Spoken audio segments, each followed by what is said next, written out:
Kind of a rare sight in Oregon as the sun is out, and it's about time to kick off Monday of today's contest. Trophies will be presented today. The third place one will go to the loser of this game. This contest will pit the Douglas Royals up against the Bellevue Bulldogs, a rematch of an earlier game. Hello everybody, I'm Wes Tucker, and Mark Serdio is going to be up here in a little while, and we're going to keep you company through game one here. And we're just going to go ahead and wait. We don't know exactly who's home team yet. How the procedure works here is they're doing a coin flip after the first game. So as soon as we know more, we'll let you know. But Marco's made his way into the booth now. So Marco, I know we've got a busy time in the NWAC right now. Why don't you go ahead and tell us what's going on? Well, as you know, we've got championship day here at the softball championships, and then starting this morning at 10 a.m., we head over to Mount Hood for our men's and women's track and field championships, and then a day off on Wednesday, and then we start the baseball championships in Longview. So this is a very busy time for us at the NWAC. All righty. So thanks, Marco. And we also have baseball coming up next weekend. We'll have a few broadcasts of that. Absolutely. Lower Columbia will be the host at Story Field, and the field just got solidified last night, so we have the 8 finalists that will be making their way up to Longview. Boy, and you got some real powerhouses coming into that one. That's just going to be spectacular to watch. Absolutely. You know, Lower Columbia coming off a championship last year, they're back in it. You got Bellevue, and they are a perennial power. Pierce College has done a great job in the last 3 or 4 years under Kevin Davis, so it should be an exciting time, just like I think today is going to be a pretty exciting time. Absolutely. Like we said, a rematch earlier of an A bracket game in which Douglas came out on top. So Bellevue definitely looking for revenge. Yeah, you've got the number 1 and number 2 teams from the North region, so they're very familiar with each other. And Bellevue comes in as the number 1 seed, I believe, to this tournament. And so they're familiar. They've played each other. I don't think anybody's going to not be surprised, but they don't hold anything back because winner goes on, loser goes home. And we were talking earlier, you said there was some maybe a bit of bad blood? Well, I think anytime you have rivals, you have competition. I don't know if you'd call it bad blood, but they're familiar with each other, and that's what happens when you play your rival. You respect them, but you don't necessarily have to like them. Very well put there. We got 2 very, very good teams out there. Both of them looking for a championship berth, and the winner is going to be playing Mount Hood today. Yeah, Mount Hood, I tell you, every year McWhorter has that group, seems to be peaking at the right time, and whoever goes on to play them, they're going to have their hands full with the Mount Hood Saints. All right, and the coin toss complete. We'll let you know who's home team as soon as we do. But we ask you to please prepare. We ask you to prepare for the national anthems of both Canada and America, and it'll be Bellevue home. At this time, we would like the players and coaches to line up on the foul line in front of your bench. We'd also like everyone else to please rise and remove your hats for the playing of the Canadian and American national anthems.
And now we'll give it over to our PA announcer, and she'll introduce today's teams.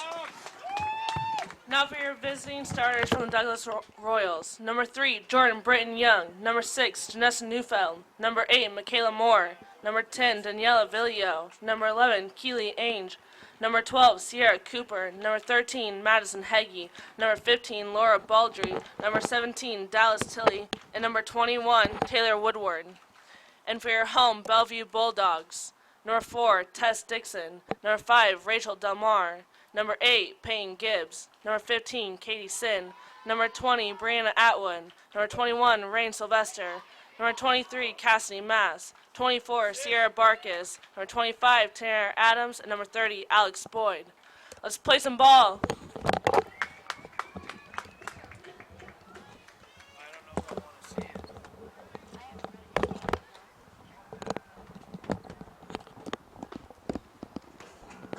And we thank you for that. Again, Wes Tucker and Marco Acertia, we're going to be keeping you company through game 1. And we're going to see some fantastic pitching on both ends. Ainge is going to be going for the Douglas Royals, and going for the Bellevue Bulldogs is going to be Peyton Gibbs, that both had fantastic tournaments up to this point. Yeah, they both have pitched very well, and I'm looking forward to, once again, another good battle between the pitchers. As I said yesterday doing the Douglas game, I was really impressed with Keely Ainge, and just as a battler and focused. And I remember seeing the young lady from Douglas, Gibbs, and she came in relief in the Bellevue Douglas game and did a really good job. So it'll be fun to watch, and I think like no other sport, maybe like hockey, where one player can really have a big influence like on a game. It's the pitchers in softball, much like the goalies in hockey. And we're just about ready to go. Again, Bellevue winning the toss and electing to be the home team. So Bellevue's defense looks a little something like this, with Gibbs in the circle. They'll have Sin behind the plate. Then the infield from third to first is going to be Mast, Barkis, Adams, and Dixon. And the outfield is going to have Atwood, Delamar, and Sylvester.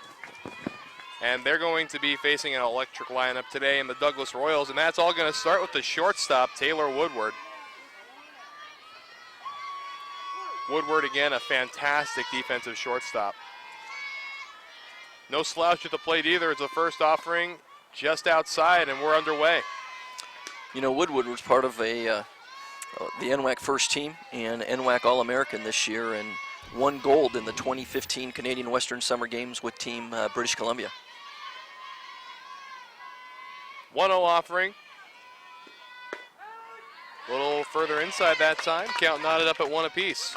You know, Woodward, too, was a multi-sport athlete in high school, and she's pursuing a career in teaching and would like to take that over to Africa.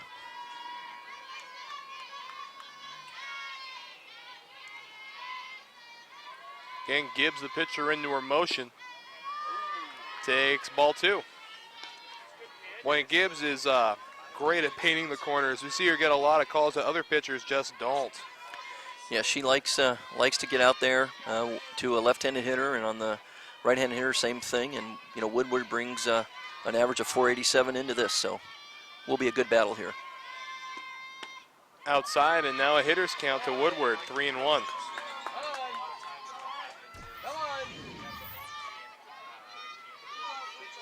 You know, it's interesting when you battle and compete against another team, there's a little bit of a feeling out process, but these teams know each other all too well. And this game starts with a walk. Woodward a hustle, trying to take second. No. Quick thinking on the part of Taylor Woodward, though. If they're going to give you an extra base, take it, especially in an elimination atmosphere. Again, today's game will determine who moves on to the championship and who's going to take home the third place trophy. So that's going to bring the catcher, Jordan Britton Young, to the plate.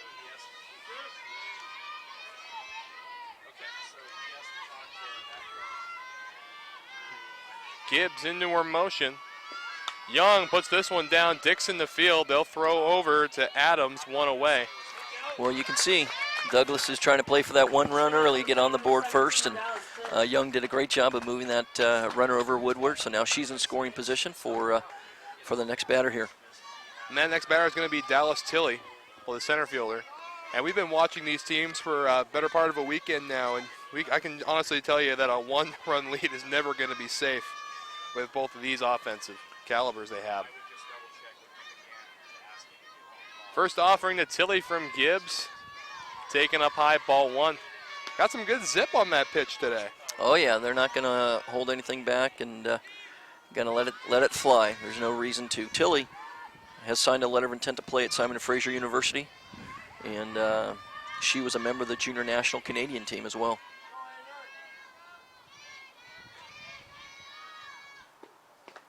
Swing and a miss, ball gets away. Woodward's going to advance to third. So a count 1-1, and now a runner 60 feet from scoring.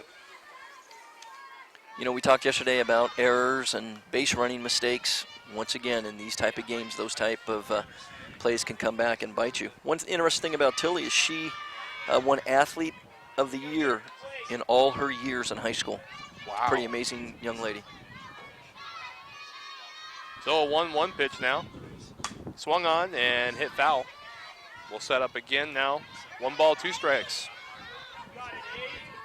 Tilly, I think, is probably just trying to get the ball maybe to the right side, second baseman, and or up in the air, maybe get a sacrifice fly to get that 1 run home. And that's a great thing about a hitter like Dallas Tilly. Not only does she have the power to potentially put one over the wall, but a great 2-strike approach here to try and get a run in from third. And a big opportunity here with 1 away in the first. Swung on this one, tapped up the middle. So a RBI single for Dallas Tilly, and Douglas strikes first in the first inning. Well, Gibbs threw her change, and Tilly was ready to let go, and then she waited, and bounced that ball up the middle to get the run home. And once again, that pass ball, you start off with a walk and then a pass ball. Young lady gets a third, and you got the run home. So that'll bring Heggie to the plate. Heggie, the second baseman for the Royals. First pitch will miss up and away, ball 1. Heggie's from Langley, British Columbia. Once again, we'll shout out to the Langley Rivermen up there. Nice organization, great organization, in fact. And she played basketball and won the provincial championship. So a dual sport athlete who knows what it takes to win. Gibbs into the motion, the 1-0. Swung on this one, a lazy fly ball towards second. Adams puts it away, 2 down. And now Michaela Moore will come to the plate. Next for the Royals, number 8, Michaela Moore. Moore is in the DP slot today, batting for the flex player, which is going to be the pitcher, Ainge.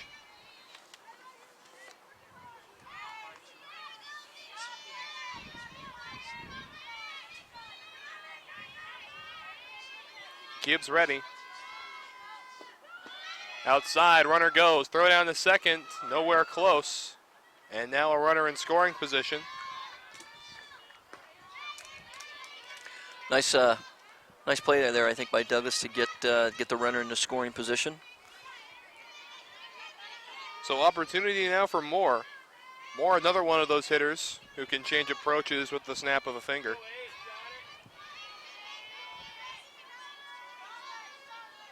Now a 1-0. And she'll take strike 1 right down the pipe. Moore was on Team British Columbia, part of that championship gold medal team that won the Western Canadian Summer Games. And this young lady knows what it takes to be in this spotlight and be in these type of games.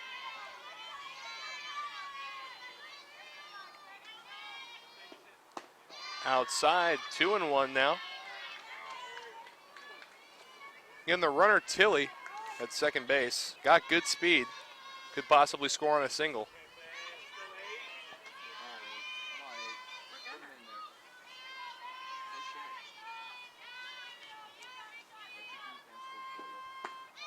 One taken just away. 3-1 now. Dangerous count now to Michaela Moore.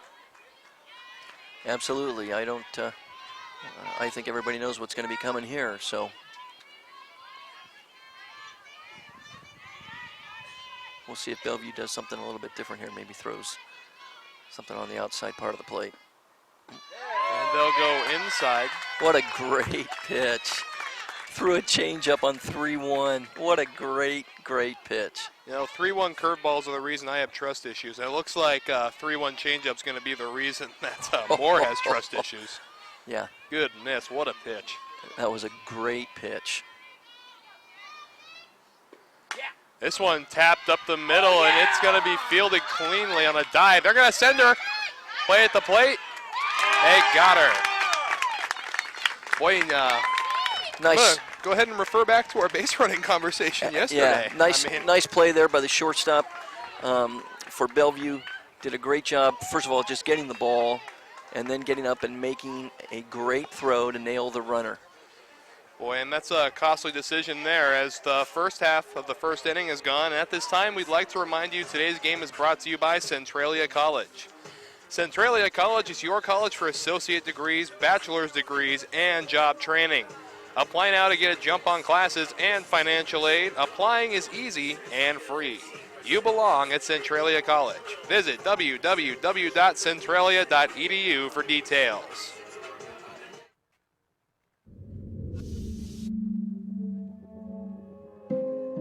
Aviation warrant officers deal in high-pressure situations, life-saving disaster rescues, delivering soldiers and payloads to critical areas, and engaging enemy targets.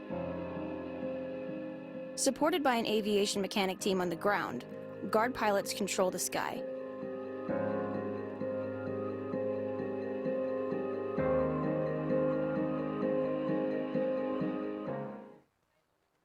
LCC has definitely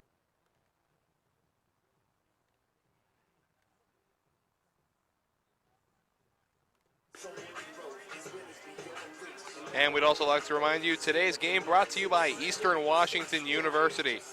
Thinking about transferring? Think about Eastern Washington University. EWU is just minutes from trails and lakes as well as the state's second largest city. But it's not just a great location. EWU offers cutting-edge STEM degrees and is Washington State's best academic value for transfer students. Learn more today at ewu.edu/transfer.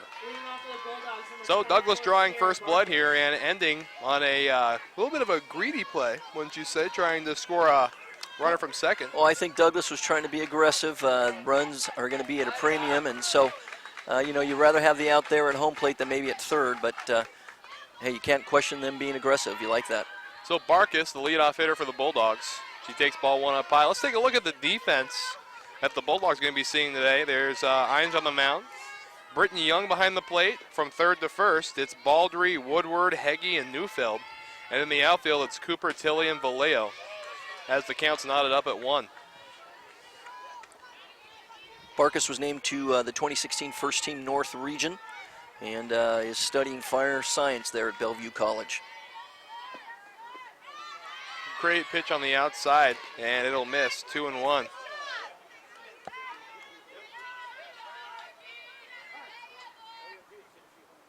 So the NWAC track and field starting today, and that's got to be some electric competition there. I mean, not all the NWAC colleges have track and field. It's actually kind of rare, not a Western thing, is it? Well, it is a Western thing, but yeah, we have about 12 men's and 12 women's schools that participate in track and field, and that gets started here at 10 o'clock in the morning at Mount Hood Community College. So next 2 days we'll have some pretty exciting heats and events. It's always fun to go watch those kids get after it there at track and field championships. So 2-2 the count to Barkus. Swung on, beaten to short. Woodward fields, throw across in time. What a play from Taylor Woodward, and there's one gone. Yeah, Taylor Woodward gets into the hole, picks that ball up, and just fires a bullet. Nice stretch there by the first baseman, and it was a nice play because that was going to be tough.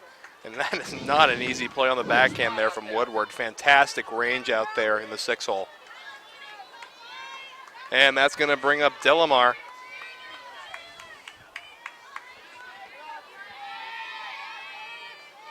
Hines into the motion, pitch to Delamar, taken for strike one. Delamar had a great season this year. Wes, 2016 All-American outfielder, 2016 North Region Player of the Year, and had 100 hits for this season. Wow. Trying to get something started here against Douglas. Swings, and this one hit high and deep to the gap, and it's going to leave the yard. Dinger for Rachel Delamar, and we're tied at 1. Well, we just talked about what type of player she is, and now you can see why probably Michelle Peters, the Douglas coach, tried to send the girl home from second, because they know runs are going to be an issue here. But nice job by Delamar. Got the ball. Keeley got, Ainge got the ball up, and Delamar went with it to right center and cleared the fences. So score now knotted up at 1, and that's going to bring Cassidy Mass to the plate. She's playing third base for the Bulldogs. Mass is from Cedro Woolley and has played and has won back-to-back state titles in NSA and ASA. So she's familiar to championship games and is pursuing a degree in arts and sciences and really enjoys snowboarding, hiking, and watching her little sister play sports. That's pretty cool. Up high, 1-0. Well, and the important thing here now, if you're Ainge, is not to let that affect you. There's a lot of softball left to play here. Yeah, I think you're absolutely right, and I think she's shown herself to be able to do that, at least here in the tournament. Swung on, this one popped up, foul, and it will... Oh. Just out of play. Did that strike it, Coach? No, I don't think so, but I think Baldry probably would like to take that one over again because she had room, I think, to make the play. But it's tough when you go into the opposing bench and up against the fence there. So we'll set up a 1-1 now. One's across the board here in the first. Strike 2, great breaking pitch there. Nice change of pace there, and I tell you, these kids are crafty, calling these pitches and working with their coaches. And once again, the battery seems to be working in tandem. Swing, this one line to center. Tilly can't get to this one. It's off the wall. So back-to-back extra base hits. And Bellevue got something going here. Yeah, nice job there by Mast. And I think if you see the replay, if we can see it, once again, Tilly took a step in. And that first step's got to be back. And I think maybe had she gotten back, she might have been able to get to that. But ball was hit hard. And that's going to bring Tess Dixon to the plate.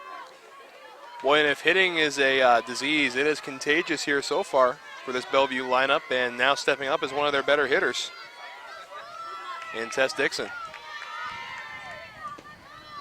First pitch skips in there. Ball 1. Dixon's from Puyallup, Washington, and was the Washington State Player of the Year in 2009. Swing, ground ball. That one stopped again by Ainge. She has just been beat up this tournament. Able to save a run perhaps there. That's the fourth time that I've seen Ainge get hit with a ball batted right up to the middle. So let's take a look here. This one scorched on the ground, comes back, hits her in the leg. And now there's runners at the corners, still only one away.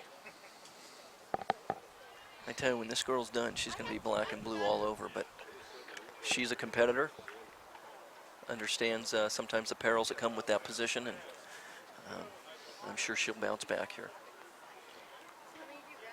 A little bit of a longer conversation in the circle, making sure she's okay. Now it looks like she's going to wave everybody off. She'll get a couple of pitches here. And she's just been a tank out there. In a good way. Absolutely, in a great way.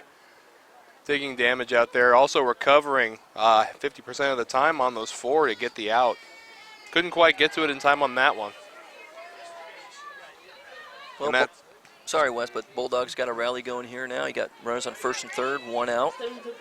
Be interesting to see if they try to move the runner over or going to let her swing away.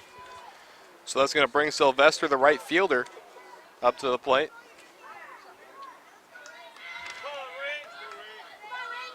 Waiting on deck is the pitcher, Gibbs.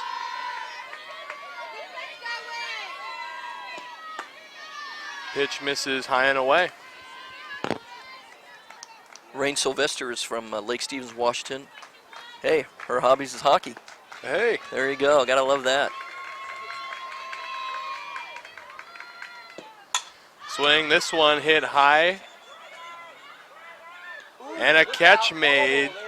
Tagging from third, the run's gonna score. So Bellevue with a 2-1 lead.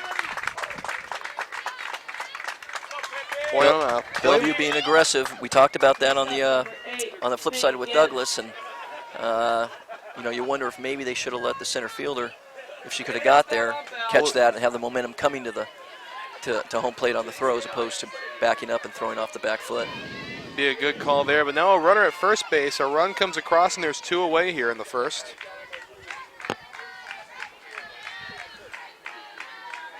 First offering to Gibbs, taken right down the pipe. Strike 1. Gibbs is from Selah, Washington, over on the east side of the state. Was the athlete of the year her senior year, and is studying nursing, wants to be an RN. Outside with that one, we're knotted up at 1 apiece.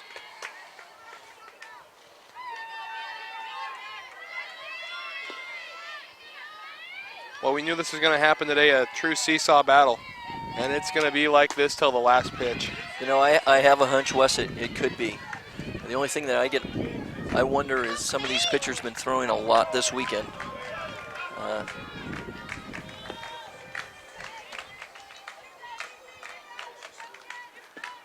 Gibbs swings, lazy fly ball to Heggie, and that'll do it here in the first. But the damage is done as Bellevue takes a 2-1 lead.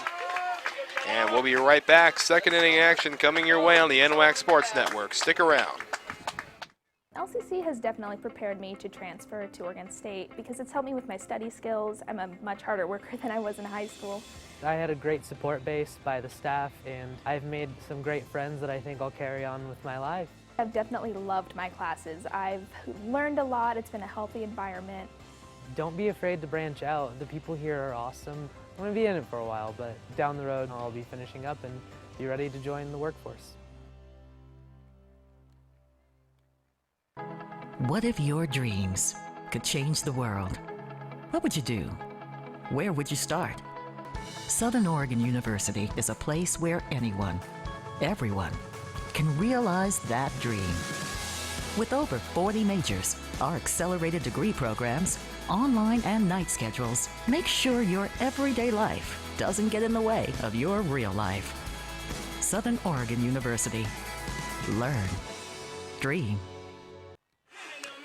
So here comes the Douglas Royals in the top half of the second after giving up 2 in the last inning. And Gibbs, the last out, flying out to Heggie, now taking back to the circle. And she'll start out this inning by facing Laura Baldry, Sierra Cooper, and Janessa Neufeld. 6, 7, 8 due up for the Royals. And we're just about ready to continue.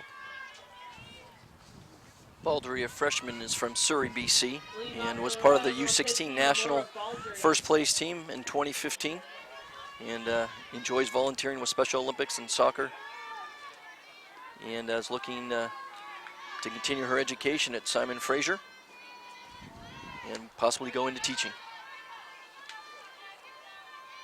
Gibbs set in the circle, now into her motion. First offering of the second inning. Taken low, ball 1. Started off there with a little change up. I mean, you don't want to get into predictable pitching patterns as a pitcher. You're going to start everybody off with a first pitch fastball. They're eventually going to catch on to it, and you're going to get punished. Way to change it up here by Gibbs. And a second change up. This one will miss high. There's they're playing looks like they're playing Baldry to pull the ball. There's a nice gap out there in right center if she can get a pitch up and away and drive it. So here comes a 2-0 pitch. This one will skip in there. 3-0. Now a hitter like Baldry, you giving her the green light 3-0 this early in the game, Marco? No, I'm not. I'm kind of conservative, especially early. So I'm making her throw a strike. Like that? Like that. All right, so 3-1 the count now. Still a dangerous count for Gibbs here.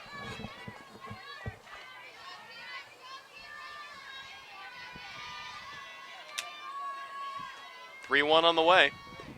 Swung on, laced. This one's going to split the outfield and go all the way to the wall.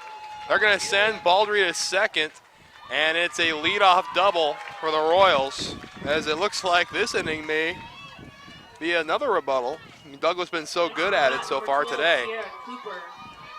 That's what I'm just getting the sense, Wes, that this is going to be back and forth, and you know, it's teams that are very familiar with each other. Nobody's got anything they haven't seen or saving for something else, and so it'll be interesting to see how they play. Now, here we are in the situation, no outs. You asked me about the 3-0 count. I'm going to ask you. You gonna bunt this girl over to get her into down to third base, or are you going to let her swing away here? Well, you've got a big, powerful left-handed batter here. That's Sierra Cooper. I mean, this early in the game, I'm going to play for the bigger inning, and then we'll start, if we have to, we'll start clawing away later. But I'm not going to be playing small ball in this situation. This pitch will miss up high. Looks like Douglas is going along with you.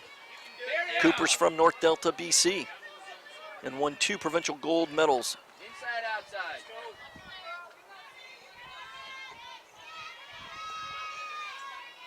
1-0 offering on the way from Gibbs.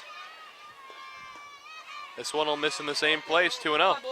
She was a 4-sport athlete in high school and is looking to get her degree in nursing. So 2-0 the count to Cooper.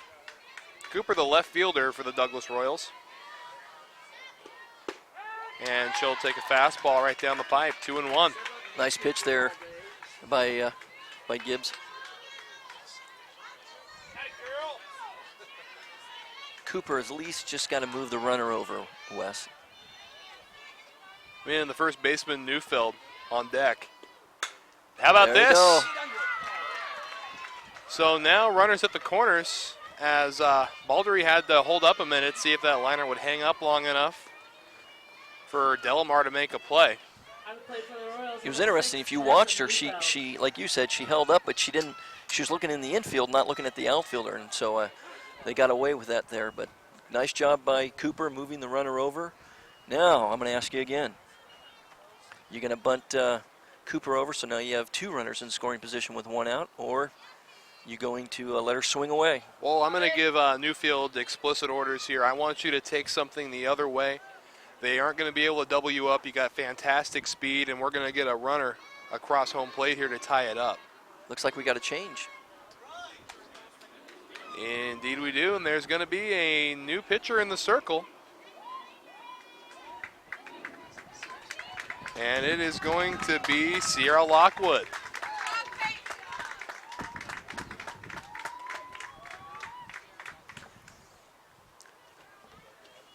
Coach Francis isn't taking any chances. Didn't feel good about what was going on out there, so she brings in Lockwood. Lockwood comes in with 10 wins on the regular season, no losses.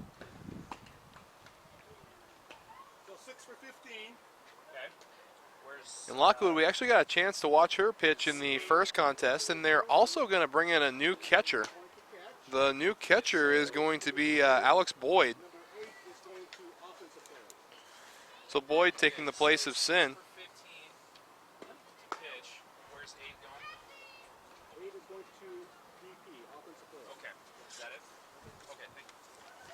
So a couple changes here. Now, you want to talk chemistry here. Now, there's going to be a different kind of chemistry, bringing in a new catcher and a new pitcher. Well, if you remember, Boyd caught Lockwood in the first game against Douglas. So maybe this is, they're used to this, and this is what works well for them. So again, no outs, runners at the corners, and a big opportunity for Douglas here.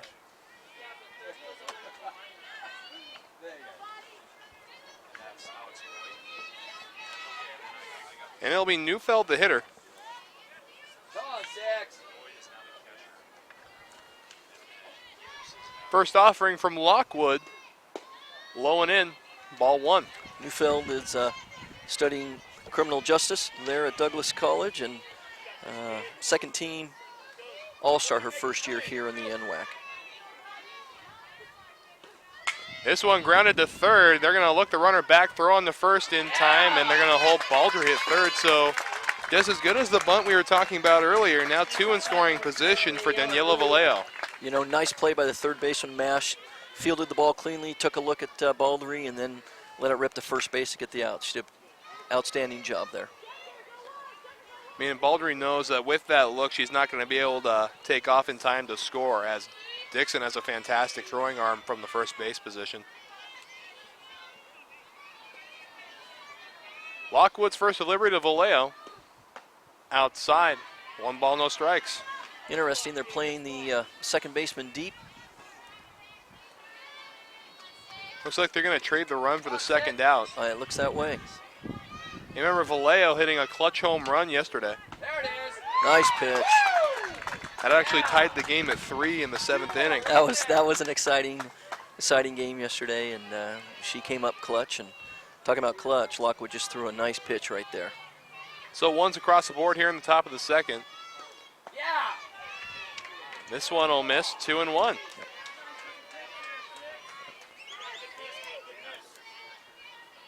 So opportunity with 2 in scoring position for Vallejo. Swung on, this one beat in the second, and they're going to try to play at the plate, and she will get caught.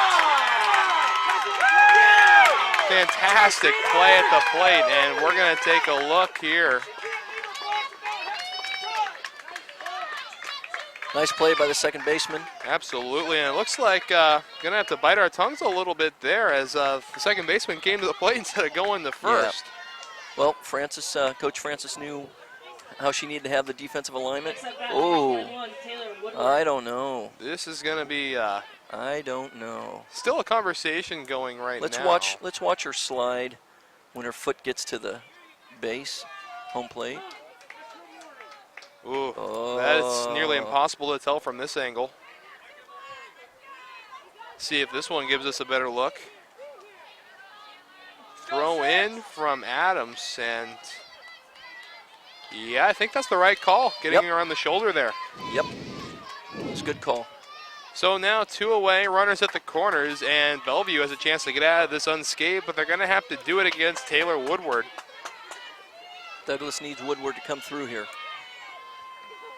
Lockwood's offering, skips in there, and Vallejo will head to second.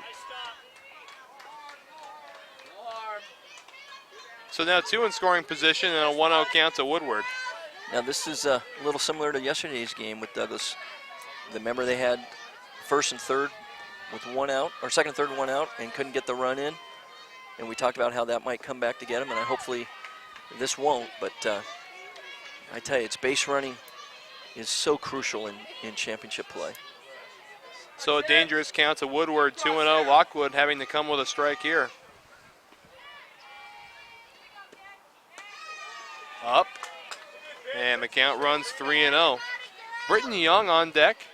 Had an unorthodox tournament so far, very quiet.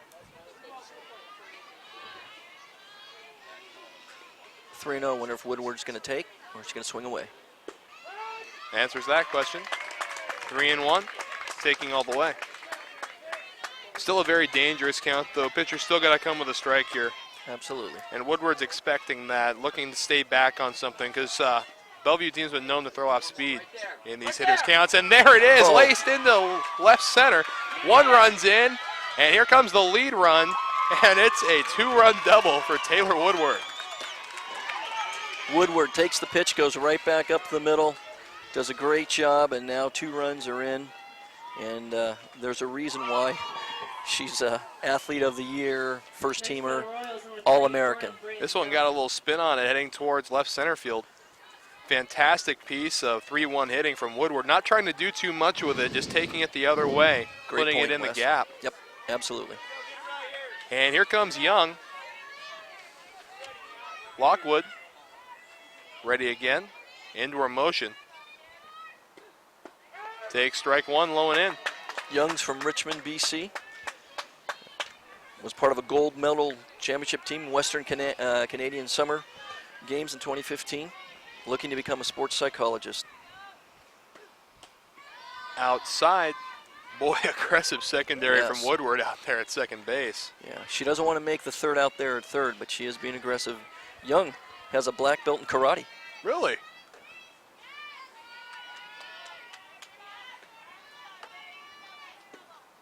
Holds up there, but that is a nasty pitch. Wow, nice pitch by Lockwood. 1 ball and 2 strikes to Young. Young had a little problem this tournament with the inside pitch. And this one will skip in there. It looked like Woodward had a read, but decided against it at the last minute. She'll stay at second. Woodward, a very smart base runner. Looking to score on a single, add some insurance to this lead. Swing and a miss on an off-speed pitch, and that's how the second inning will end in the top half anyway. Nice job pitching on that at-bat there by Lockwood. Douglas scores a couple more to regain the lead, and at this time we'd like to remind you today's game brought to you by Centralia College. Centralia College is your college for associate degrees, bachelor's degrees, and job training. Apply now to get a jump on classes and financial aid. Applying is easy and free. You belong at Centralia College. Visit www.centralia.edu for details.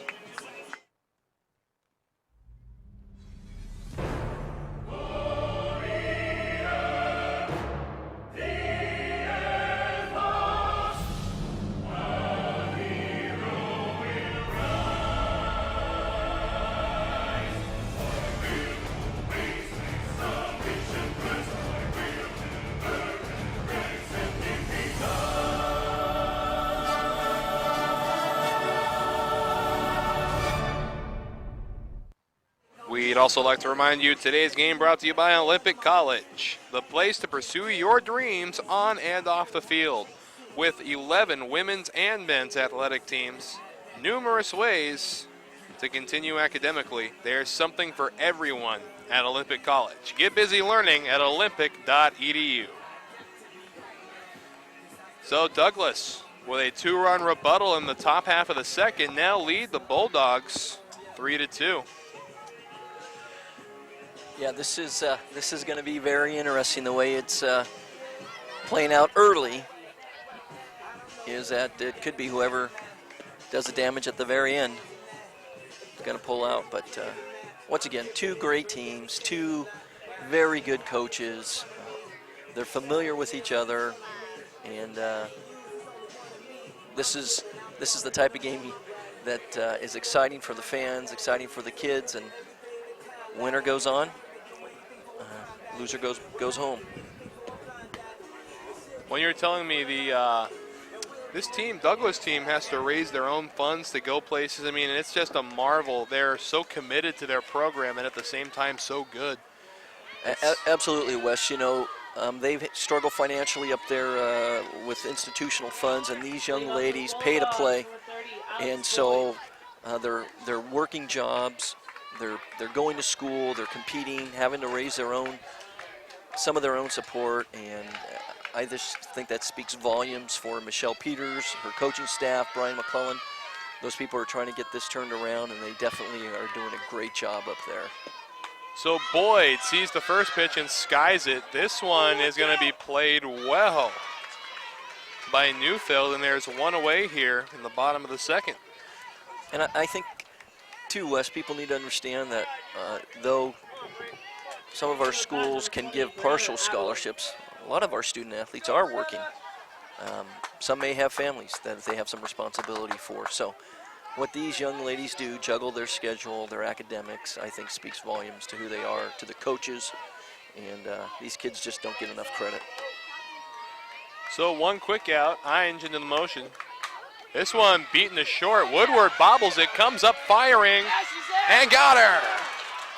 Fantastic recovery from Woodward, and what a stretch from Neufeld as it beats a very fast runner in Brianna Atwood. Yeah, Woodward stayed down on it, didn't phase her, and got her. Absolutely. Great call at first. So 2 down now.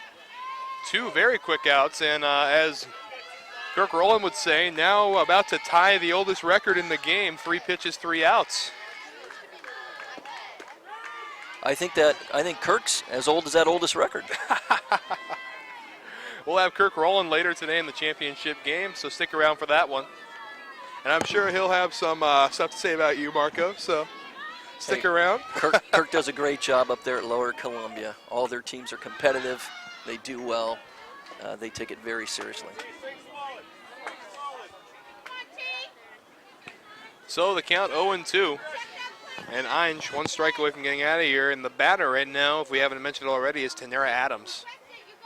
Playing second base today for the Bulldogs.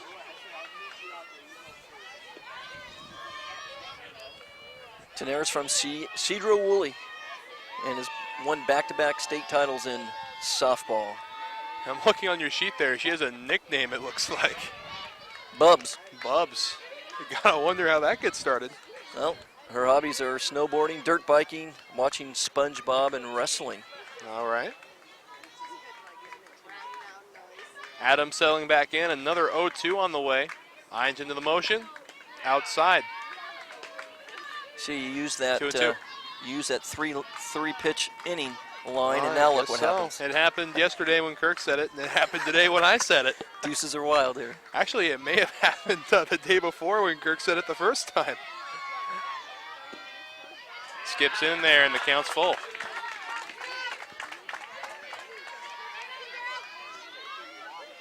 I think Ainge wants to get. Yeah, she doesn't want anything to get going here. She had did really quick work on the first 2 batters, and now struggling here with Adams. See where she comes with the pitch. Swung on right down the pipe.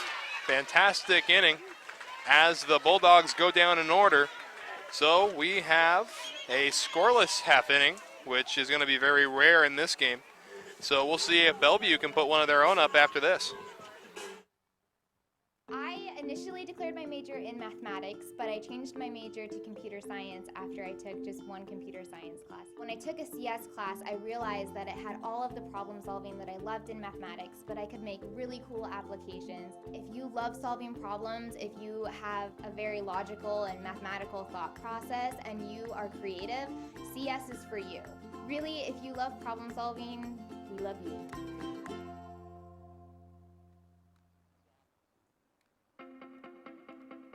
The first day of school made it all worth it because I realized that I had made the right choice, and I got to pursue my passion, and not just my passion, it was my dream. When I came here and I'm in a class with 20 to 30 people, your teachers remember you by name. They treat you like you're an adult. Don't do something that you hate doing for the rest of your life, because life is short. You only have 1 life to live. So Ainge putting up goose eggs in the bottom half of the second. And now Lockwood back into the circle for the Bulldogs as throwdown complete there. So it will be Dallas Tilley to lead off for the Royals. Tilley again, the center fielder. Leading off for the Royals, number 17, Dallas Tilley. Tilley is 1 for 1 on the day with a single and trying to get something started now. She also has one of the 3 RBIs.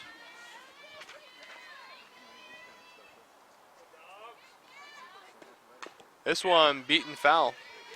Little first pitch swing in there. Yep, Tilley, the second leading hitter for the Douglas Royals, batting .422. Has 9 HRs and 35 RBIs. We'll talk about some fantastic numbers. The top 5 hitters all hitting over 400 on this Royals lineup. This is low and in, 1-1. Looks like the outfield shading her a little bit to left field, so we'll see if they're trying to pitch her that way. They are. They're throwing everything inside as that one goes 1-2. Nice pitch there by Lockwood. Actually pulling in both the center and right fielder with this shift at the same time.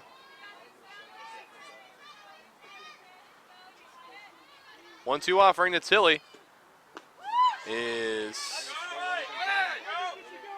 taken, and they're going to appeal a swing. Nothing going. 2-2.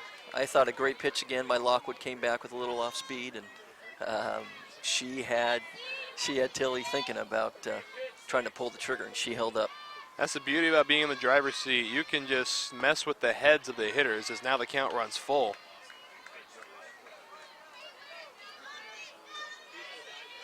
We're going to see if Lockwood's going to go right at her or if she's going to give in. Payoff pitch. Swung on and grounded. This one off the hands of Barkus, and it'll go down as another hit for Dallas Tilly. She came right at her, and Tilly had the answer. And we'll see what's going to happen here. You got Heggie coming up. And official score is going to give her the hit. That one was just an absolute shot to shortstop. This is going to be hard for any shortstop to handle. You can see there. That was a bullet. So, Wes, what do you do? Heggie, I'm having her swing away. She's the number 4 hitter. This is what she's used to. Exhibit A. This one goes foul. Oh, great reflexes over there by Mast. Heggie's batting .408, has 41 RBIs on the year, and 6 home runs. See, the great thing about having a cleanup hitter who doesn't always hit it out of the yard is that if they get the 1, 2, 3 in the first inning, you basically got another great leadoff hitter. Oh. As this one just goes foul. So that they can start a rally in the second inning if the top of the order can't get it done in the first. But Heggie's been getting it done all year. Yep. Fantastic player. Yep. Both defensively and offensively. Is she now in the whole 0-2? Well, we'll see if they're going to try to let her go fishing, or if they're going to not waste anything on her. Runner goes. Throw down to second in time. So the pitch misses away. And the throw down to second's in time, 1 down. Nice throw by Boyd. And there's another base running situation that may come back to bite Douglas. Being aggressive. So if that's their game, then they're going to live and die by it. Boy, and that is a perfect throw from Boyd. Great throw. Nice replay, guys. And a big shout out to Toll Provision and Chris Garrod, our producer and director today. He's been doing a great job the entire tournament. It's a pleasure to have you out here. And he's going to be working with our crew out in Longview next weekend. Absolutely. Toll Provision does a great job, and we really appreciate all their time and effort. It really helps elevate our championships. This one fouled away, count 2-2.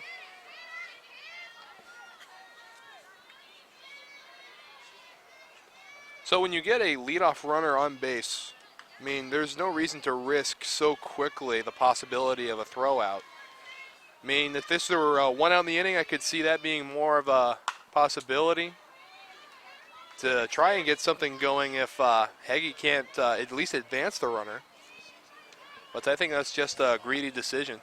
Well, and, Coach, she knows her players better than anybody, and she knows what she wants to teach. And so, you got to give her credit for doing what she believes is right.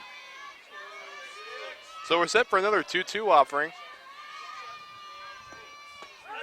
Called strike 3. Fantastic location from Lockwood. She had the batter there fooled on that pitch. We take a look at this pitch. It just buckles her knee there. That's a fantastic pitch. Look at this. Yeah. Great late movement back into the zone. That was just a nasty pitch. So Moore, the hitter, and she flies the first one, and putting that one away is Barkus, and the top half of the third is a goose egg as well. So score still remains the same, 3-2. Douglas leading Bellevue. Bottom half of the third coming your way after this.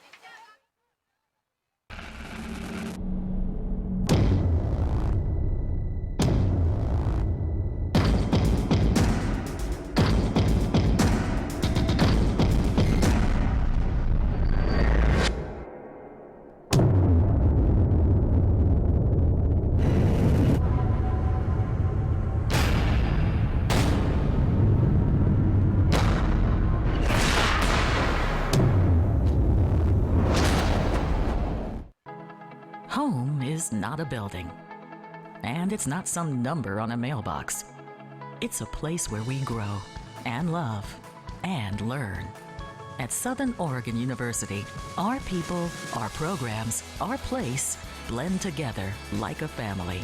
With over 40 majors, exceptional faculty, and a commitment to inclusion and diversity, once you become a Southern Oregon University Raider, you're home. So top of the order due up for the Bulldogs, and they'll face Ainge. Ainge has been pitching very well today. And Lockwood was able to get out of the bottom half, pardon, the top half of the third without allowing a run. Barkis today is 0 for 1 with a ground ball to short. First offering, up and away, ball 1. It's interesting. We go top of the first, top of the second. We score runs, bottom of the first. Then we go back to back with shutout. And good piece of leadoff hitting from Barkis, and it's going to go down as a leadoff single. Nice job. Turned on that, got herself a single, and now here we go. Delamere, the hitter, and we just take a look here. Good anticipation there, turning on that inside pitch, putting it down perfectly in front of Cooper. Now here's the All-American North Region Player of the Year in a situation where she has thrived all year, and I don't think she's bunny. Had a home run in her last AB. Oh, she is bunny. Yeah. Throw on the first in time, 1 away, and a runner in scoring position. So you expect that, a home run in her first at bat, but a sacrifice bunt in her second, getting it done both ways here. Well, I think Coach Francis realizes the importance of runs, and you know, it's going to take a combination of small ball and long ball to maybe win this game, and so I give Coach Francis changing it up there. That was a nice play. I like that call. And here's Cassidy Mast. Mast is 1 for 1 with a double, came around to score. First one misses high. Mast is going to be looking for a pitch she can drive, get Barkis home to that plate, get that run. Swing this one laced to short. Woodward on the backhand throw across to first. And they're going to say Neufeld pulled her foot. Yep. Big opportunity here for the Bulldogs. Take a look here. That was ever so slight. Yeah, that's a pretty obvious foot pull there, and there's still going to be a discussion about it. But as it stands right now, there are runners on the corners and 1 away. That ball was hit hard. Woodward ranged to her right, made a nice play, but couldn't get, I think, her feet set to really let the ball go, and great hustle by the runner to beat that. And taking one more quick look at it here. And now slow motion coming in here. It looks like the ball hits the glove way after the foot comes off the bag. Great call out there. I don't think he's arguing the call at first. I think there was something that went on here at the batter's box. She might have been out of the box when she swung. Well, regardless, we're going to say goodbye to a coach there. And now, let's watch her. Oh, no, there's I don't know. Nothing questionable about the box there. So now 1 away. Coach has been tossed in today's action. This tournament's had a little bit of everything. Well, that was be interesting to find out. It seemed pretty clear that she was pulled off the base. We saw that verified by the replay. So I don't know what Steve Macbeth was arguing there. So now 2 on for Tess Dixon. 1 away in the inning. Bellevue tying run is 60 feet away. Bellevue's got their number 4 hitter. Runners at the corners. This is huge. Up and away.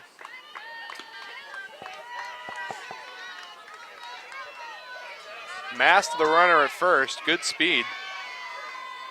And fantastic speed in Sierra Barkas on third. Swing this one, hit high and deep to right. This one's gonna hit off the wall. One runs across, and that's all that's gonna come across. There's two on base. We have a tie ball game. Dixon got into that, got into the right center field gap, and hit that double and brought the runner home. And boy, and there's no wind here. That's all spin. That's put on the ball from the hit. Fantastic. Well, she went down and got that ball. If you saw there on the replay, that ball was low, and she went down and got it and lifted it.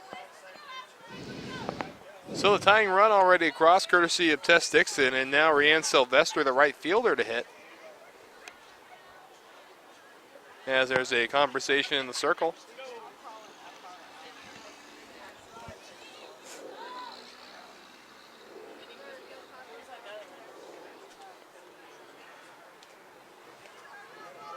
Just a reminder, you can catch the championship game broadcasted after this.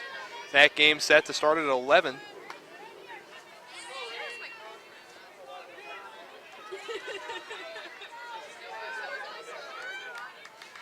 So Sylvester coming back to the plate. Sylvester had a sacrifice fly in her last AB.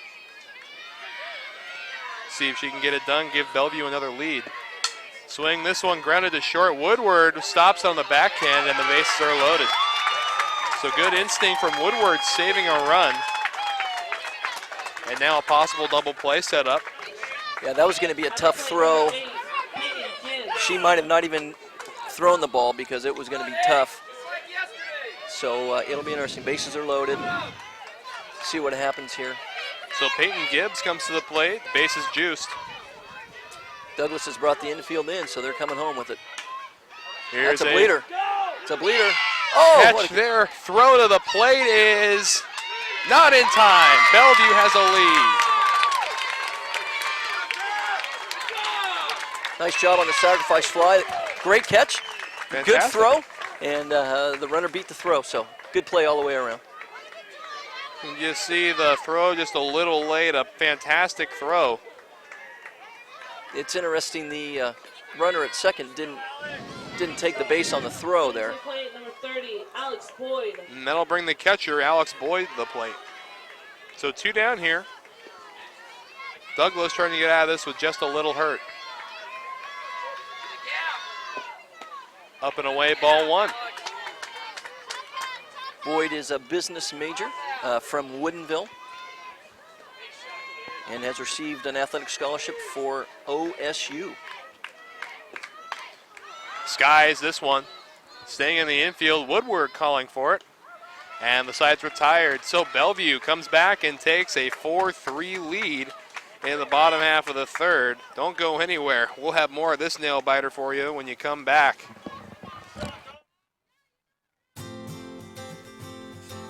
The first day of school is kind of scary. You don't know your teachers yet or who your friends will be.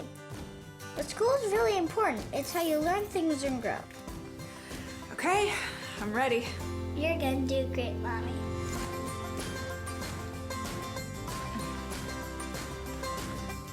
For you, for them, Clark College. Get started today at clark.edu. Company retreat with Chief Football Officer Russell Wilson. Guys, teamwork takes practice. And some days will be a little turbulent. But if we stay focused and show our customers that we care, now that's giving our best. Best! Sir, for your safety, please remain seated. Yes, ma'am. Giving you our best never stops. Thank you for flying Alaska. So another lead change here. 4-3 the score. Bulldogs have the lead over the Royals with 3 complete in the books. Lockwood been doing very well in the circle so far. And she's going to start this inning against Laura Baldry. Baldry started off the second inning with a double, which led to a 2-run inning. Leading off for the Royals, number 15, Laura Baldry. Let's see if Douglas has an answer back to that rally by the Bellevue Bulldogs. Baldry again, 1 for 1 with a double. That double coming off Peyton Gibbs, though, when she was in the circle. Her first AB against Lockwood today. Swung on line. Oh. Fantastic reactions over there by Barkus. Boy, she hit that on the knob, and Barkus, nice play. Stumbled, made the catch. Hard hit ball. Well, you can just see here, this is an absolute rocket off the bat of Baldry. Great reactions at shortstop. So 1 away here, and Sierra Cooper, the hitter.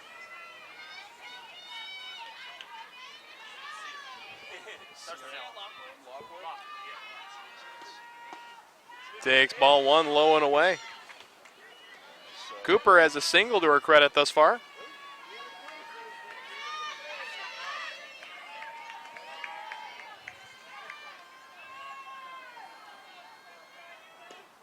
Swing, and this one will get over the head of Adams. Another single for Sierra Cooper. And that is going to bring up For the Royals, number 6, Janessa Neufeld. Janessa Neufeld, the first baseman. That was a nice job of hitting there. Cooper, ball was up, went with it, and pulled it into right field. Solid hit. So now Neufeld has an opportunity to try to move Cooper into scoring position and try to keep this rally alive. Grounded to third in her last AB. Lockwood into the motion. First offering now to Neufeld. Taken for a strike.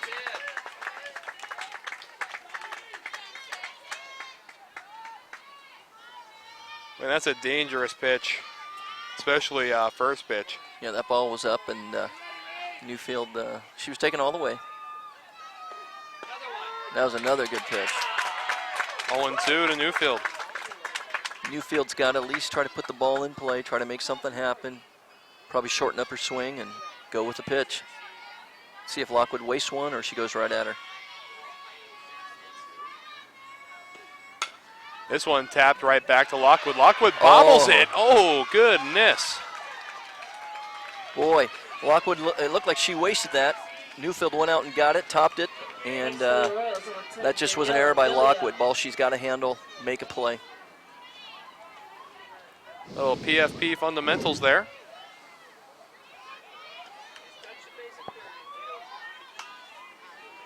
So 1 away and 2 runners on base for Vallejo. First offering from Lockwood. Called strike. Great pitch on the outer half of the plate. That was, boy, right at the knees, outside corner. That's a tough pitch. Give Lockwood a lot of credit there. The 0-1. Swung on and chopped to second. Adams has an error of her own. And very smart by Boyd there, calling time, trying to settle down this infield, which has made 2 errors. Yeah, 2 errors, I think, probably on 2 pretty simple plays. Second baseman Adams probably just needed to field it, go to 1, don't worry about the runner. And she tried to, it looked like she tried to do 2 things at one time here. I mean, and this looks like it's just a classic case of trying to apply a tag before she has the ball. Well, bases loaded here, and we've got, look who's up. Taylor Woodward. Taylor Woodward. So Woodward, at a minimum, has got to get the ball in the air, get a sacrifice fly to get the run home, and get this thing tied up. So tying run on third, lead run on second, and insurance on first in the form of Vallejo. First offering to Woodward. Skips in there. Good block at the plate by Boyd. 1-0. Boy, and you're not going to double up Taylor Woodward, so your best hope here is to bring the infield in and hope for a play at the plate if she puts it on the ground. Yeah, infield's in. Coach Francis has got him in. Good stop by Boyd. Boy, earning that scholarship to OSU. She is just a brick wall back there. Yep, doing a great job. And 2-0. See if Lockwood's going to come in with something, and if Woodward's going to let loose or she's going to let her throw a strike. Dangerous pitch. Outside and now in danger of walking a run in. All 3 pitches have been on the outside. Doesn't look like she wants to come after, but we'll see what happens here. She taking, she's going to be swinging. Well, this situation, I'm instructing a take. And there's a strike. Ooh. Oh, goodness. Looks like Zone getting a little more generous on the 3-0 pitch. So a 3-1 offering now coming from Lockwood.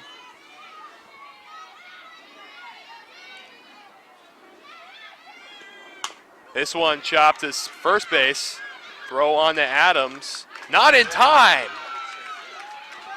So an infield single, a run comes across, and the base is still loaded.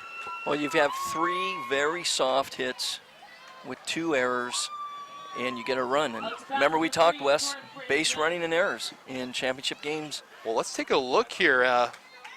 Coach coming out to argue, and that's a kind of an obvious out call there, but called safe by the first base umpire. Regardless, a run's going to score, and we're tied.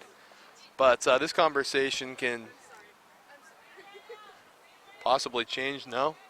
No, Coach Francis is talking to the kids. There's nobody talking with the umpires. I mean, just looking again at the replay, slow motion here. Got her foot's not. I don't know if her foot's I there. don't know if she has control. It looks like she fumbled it a little bit in the glove as well. And if that's the case, Wes, I mean that's another error that just might come back to get you. Well, the official score is going to go ahead and give her a hit. So we're tied at 4, bases juiced, and here comes Britton Young. Young an opportunity to put the Royals ahead of the Bulldogs again. Britton Young's batting .400, 29 RBI. She's in a great situation here. First pitch will skip in there, ball 1. Lockwood having a little trouble getting ahead.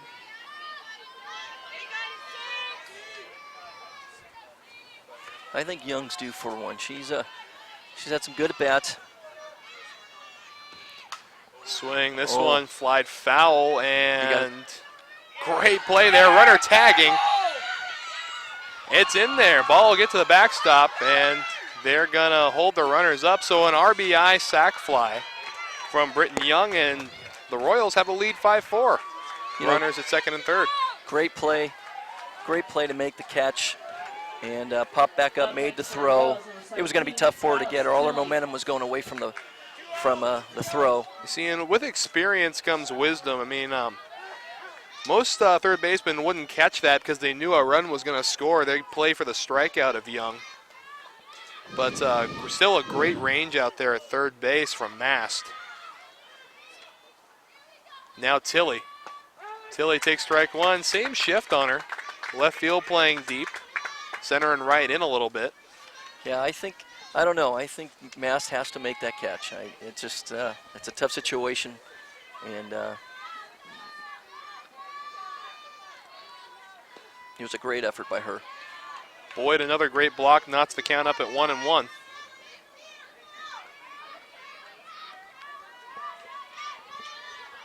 Tilly is 2 for 2 with 2 singles today. Also, RBI to her credit. This one, great play by Mast from her knees, and it gets by. Another error.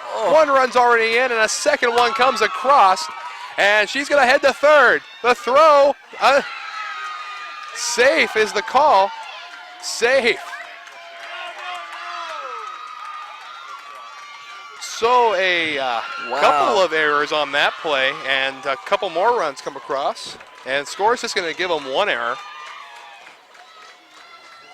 I think there have been maybe 4 errors in this inning. And, boy, that's just tough to overcome. But what a great stop by Mast. I mean, great range there. And it looks like she's safe because she's blocking the third base bag there. And that's going to bring Heggie now with a runner in scoring position. The score is 7-4. First pitch is called strike on the outside. 0-1 the count.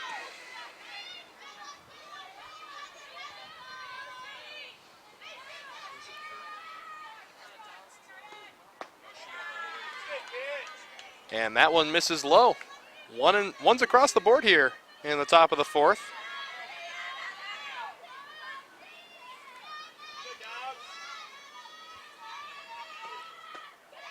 outside, 2-1. If I recall, this inning started with the squibber back to the mound, and then it just kind of seemed to snowball for Bellevue. We'll see Lockwood can get it dialed back in and give her team an opportunity to get back into this game. There's a shallow fly ball. Uh-oh. And a collision almost causes yet another error, but they put it away. So the Douglas Royals drop a 4 spot in the top half of the 4th. That is going to hurt a little bit as we move on to the home half of the 4th. We'll have that for you on the NWAC Sports Network. Stick around, more coming your way. LCC has definitely prepared me to transfer to Oregon State because it's helped me with my study skills. I'm a much harder worker than I was in high school. I had a great support base by the staff, and I've made some great friends that I think I'll carry on with my life. I've definitely loved my classes. I've learned a lot. It's been a healthy environment. Don't be afraid to branch out. The people here are awesome. I'm going to be in it for a while, but down the road I'll be finishing up and be ready to join the workforce. Home is not a building, and it's not some number on a mailbox. It's a place where we grow and love and learn. At Southern Oregon University, our people, our programs, our place blend together like a family. With over 40 majors, exceptional faculty, and a commitment to inclusion and diversity, once you become a Southern Oregon University Raider, you're home. So the Royals drop a 4 spot in the top half of the 4th, and let's see if the Bulldogs can get something going. As 4 runs came across in that last inning, and only 1 was earned as a collection of errors by the Bulldogs defense allowed 3 unearned to come across. Leading off is going to be Brianna Atwood. Swing, this one hit high and deep to left center, and you can't forget about it. Dinger for Brianna Atwood. Well, it's amazing. Bellevue has shown in this tournament that they are never out of it. They've come back, I think, in 2 of the games in the 6th and 7th innings. They are very resilient, and that's just a great answer right out of the gate. Right out of the gate. So 7-5 now. A little more ground to make up for the Bulldogs. 25, Tanera Adams. And Tanera Adams, second baseman, stepping up to the plate.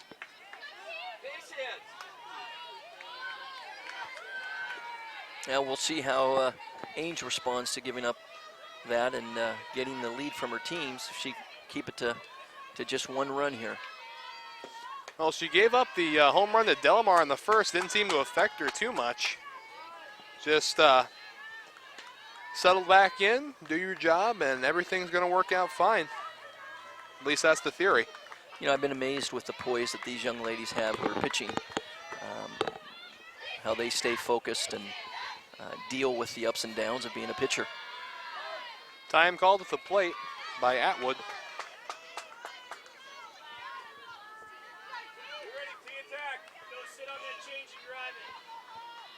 One and 0 the count.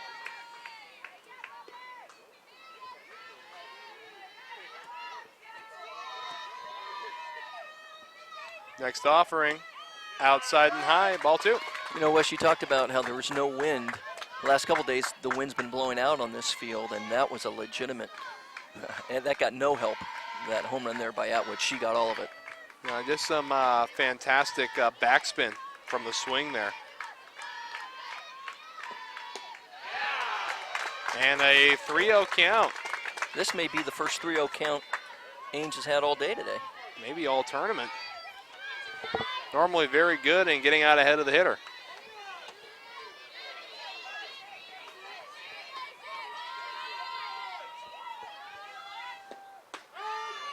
Strike called there. 3-1.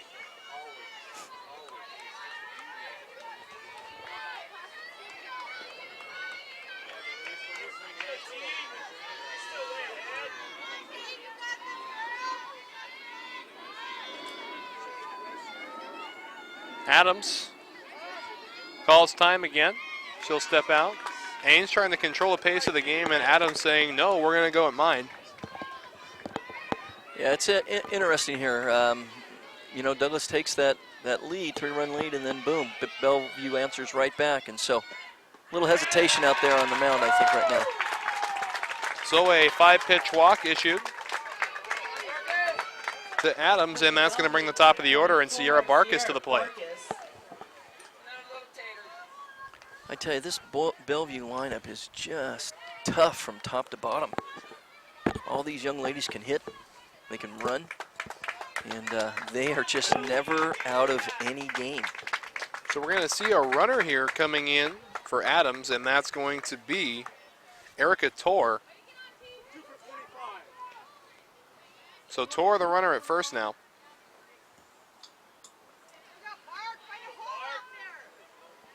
As we solidify that. Barkus today is 1 for 2 with a single and a ground out to short. And a mound visit here.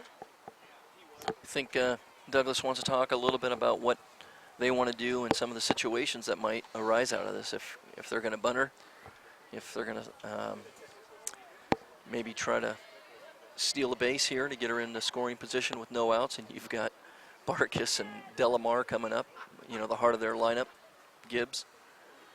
So I think Coach is just trying to let them understand this is what we need you to be doing in these situations. Well, and Torr, very good speed on first base now, replacing Adams. And the hitter at the plate, Sierra Barkus, a fantastic runner as well.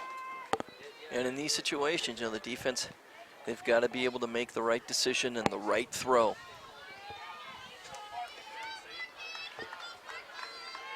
Possible bunt situation for Barkus here, and she will be bunting. Slaps this one perfectly. Beautiful bunt. Beautiful bunt. So no outs, 2 runners on base, and a great bunt from Sierra Barkus. Wow. Splitting the pitcher and the first baseman. That was a great, great bunt. Put it right where she needed to. No man's land for Douglas.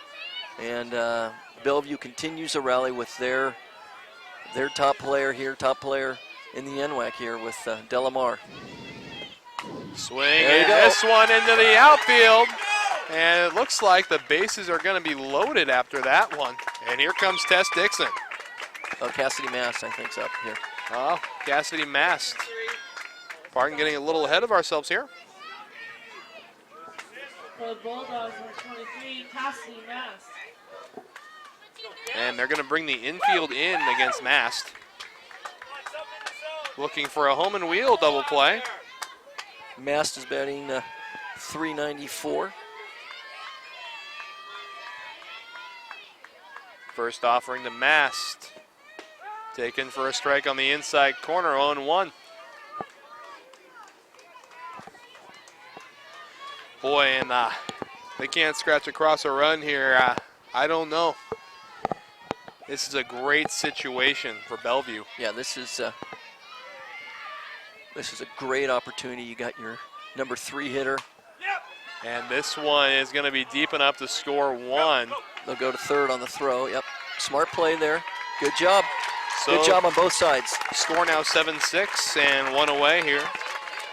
Mast got the run home, and left fielder made a good play to third base to keep the runner at second, keep the runners from moving up. So it's good baseball on both sides.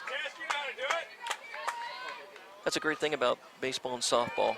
You can make an out, but it can be such a positive out for your team.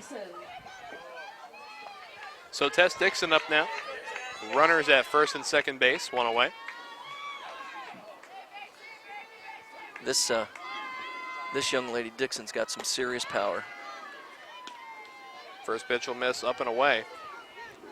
And the hitter on deck, Sylvester, no slouch either. Dixon, 21 home runs, 74 RBIs. So this is where she makes her hay. That one will miss, up and in, 2-0.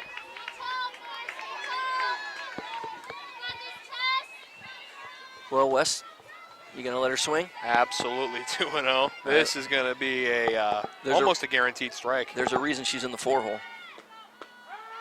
But that pitch, that is just perfect. That you can't get any better than there. At the knees, outside corner, but Dixon's going to find something. She's going to drive and take a whack at it. Strike two, 2-2. That was a nice pitch. She came inside, same spot, but on the inside corner. Changing both the look and the height there. So tiebreaker pitch coming now to Dixon. Up and away, counts full. Didn't want it. Good discipline there by Dixon. Runners are going to be moving, so this could be... Not necessarily. There's one away. I think 3-2. Let's go. Let's be aggressive. Up and away, and the bases are loaded for Sylvester.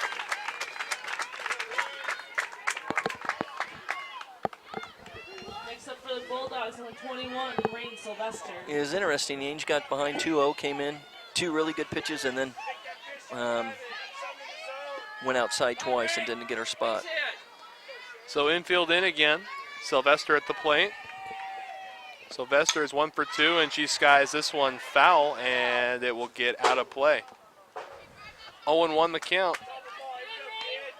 Sylvester has a sacrifice fly and a single today. 1 for 1 with an RBI.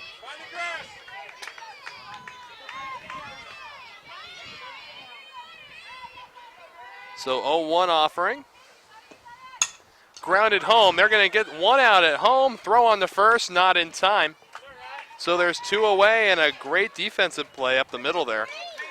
I think that's the first time Ainge has gotten a ball hit to her up the middle that wasn't just a bullet. She made a nice play there. Quick reactions off the circle. Throw in the home. Throw to first, not quite in time, but there are 2 away, and they'll have to deal with Peyton Gibbs. 2 outs here in the home half of the 4th. Swing and a miss. Quality pitch there. A little over anxious. Sure, a little excited, absolutely. Bases are juiced, and she wants to contribute. She's got 10 home runs on the year. This Bellevue team is just loaded with power. Strike 2. 0-2 the count with 2 away in the bottom of the 4th. Bases are loaded.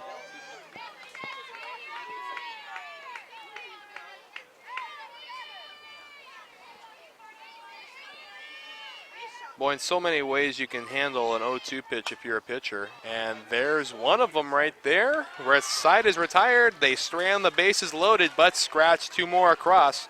Douglas still has a lead, but it's cut down to a 1-run lead. And before we send you a commercial, we'd like to remind you today's game is brought to you by Olympic College. Olympic College is nationally recognized by the Aspen Institute as one of the top 10 community colleges in the nation because the programs help students earn good-paying jobs. Get busy learning at olympic.edu. The first day of school is kind of scary. You don't know your teachers yet or who your friends will be. But school is really important. It's how you learn things and grow. Okay, I'm ready. You're gonna do great, Mommy.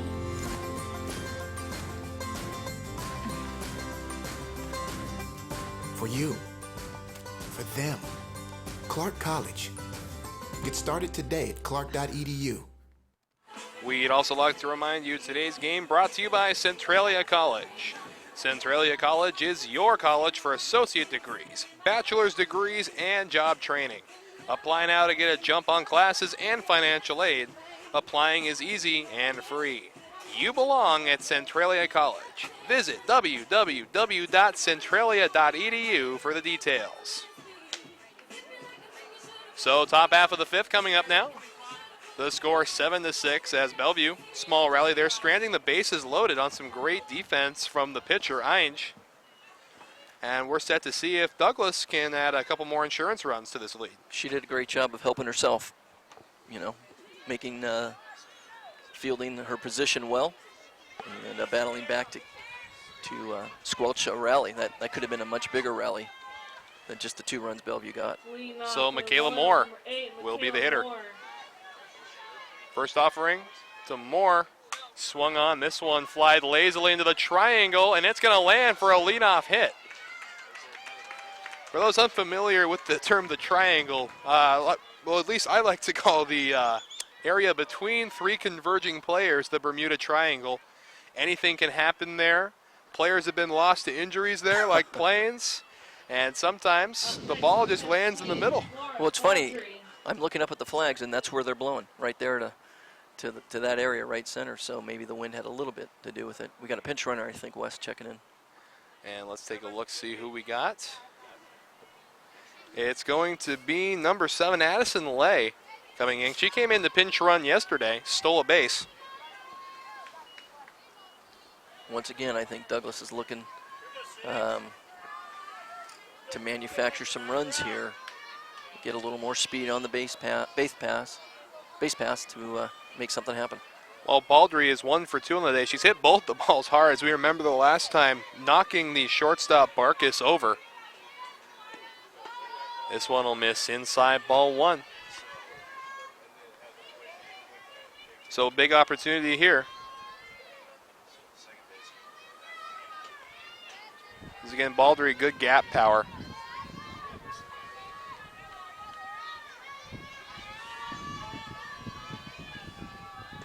And she'll lay down a bunt. This one fielded cleanly at third, throwing the first in time. Throw over to second, no. Nice play there by the second baseman, throwing back behind the runner. Nice job. I thought a good play by Douglas. That's what I would have done. I would have bunted her over and see what happens. So. And a quality play by Mast over at third. Even better throw from Adams, the second baseman covering first to try and get the second out. And now you've got a runner in scoring position for Sierra Cooper, who's 2 for 2 on the day. A couple of singles to her credit, and a single will definitely score Lay with her speed. First pitch misses low and away. Big spot here for Cooper to, at a minimum, get the runner moved over, but wants to get the ball in play, preferably a base hit. Well, this one chopped to first. Dixon to field it. And a quick out. A run will score.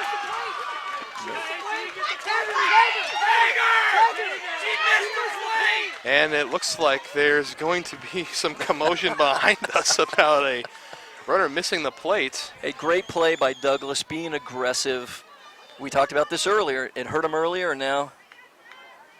Oh, she got the plate all over it. You just got excited fans here. Yeah. So a run comes in now, 8-6, and 2 away. Yep, 2 away here. Now you see the benefit of the pinch runner. Absolutely. With her speed and manufacturing a run. So 8-6, the new score, as Douglas adds another run to their lead. And the hitter now is Newfield. Newfield in the hole 0-1. Now knotted up at 1 apiece.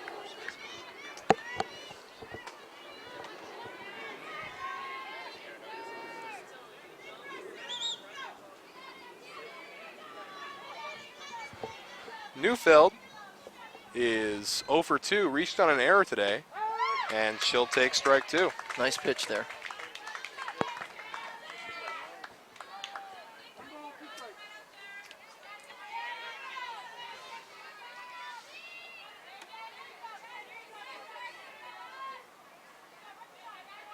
The 1-2 offering from Lockwood is up high, and we're knotted up at 2. 2's across the board here in the top of the 5th. Be interesting to see if Lockwood's going to go right at her or see if she can get Newfield to chase something. And gets her to chase something. This one taps. Going to be a tough play for Mass. Coming up, firing. Not in time. Oh, in time. I tell you, that Cassie Mass, she can play the hot corner really well. Absolutely. She is a cat out there doing a great job. So we take a look at how close this play was. The throw. Oh, that's awfully close. So, was she safe? Maybe. Was she out? Absolutely. Why? Because the umpire says so. And that is how the top of the 5th comes to an end. We'll be right back after this.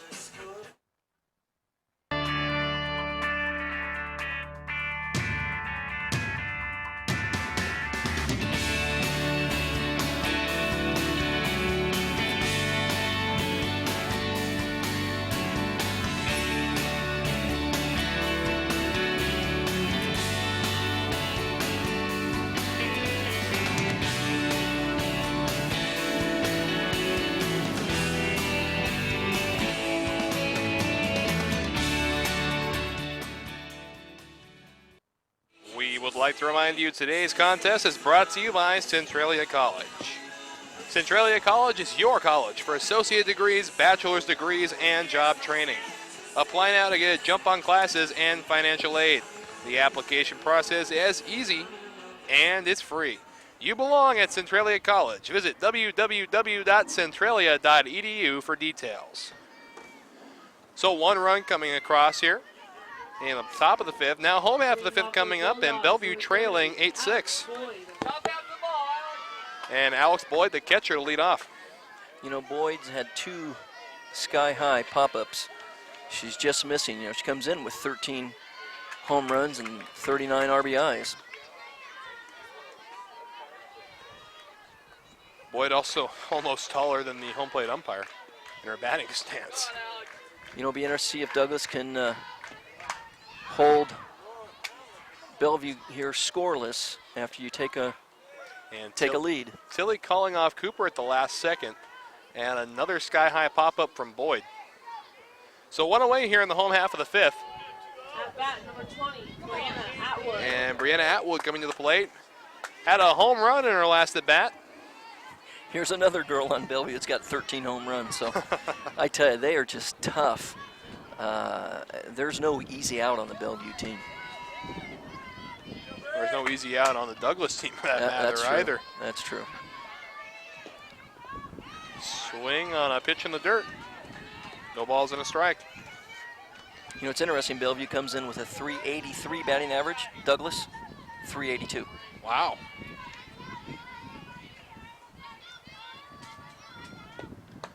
Well, Bellevue out hitting the Royals right now, 9-8. The lead you can kind of attribute to the errors that Bellevue had earlier in the 4th inning. Those 4 errors, they hurt. Fouls this one back our way, and we're going to go to a 1-2 count.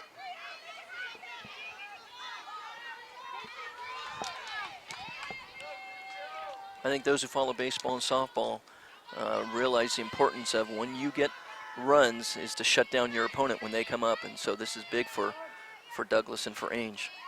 Atwood calls time. Did that twice in our last AB, trying to mess up the pace of Ainge on the mound. Swing and a miss, foul ticked into the glove, and there's 2 away here in the home half of the 5th. It's a good pitch. Ball had some tilt to it, and Atwood just couldn't catch up to it. So Tanera Adams comes up with 2 away in the 5th. Trying to start something. Adams today has struck out and walked.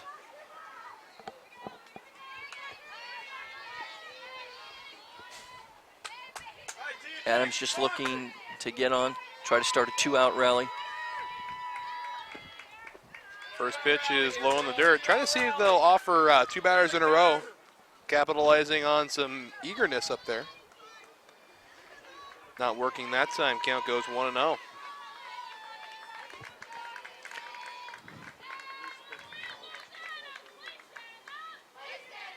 Adams ready for a second offering. Up high, ball 2. So changing the eye level there doesn't work. 2-0. Bellevue's been in this position a couple times at this tournament where they've trailed and they've come back. So I think they handle the pressure really well. Take 1 at bat at a time, and I think we're not done hearing from them at all. Well, you remember yesterday, their game against Clackamas, down in the 7th inning, coming back to score 6 runs and win it. Yes. So this team, this is a scrappy club right here. And they were down, I think, in their first game against Olympic, 6-2, and came back to win it. So there's a reason why they're the #1 team.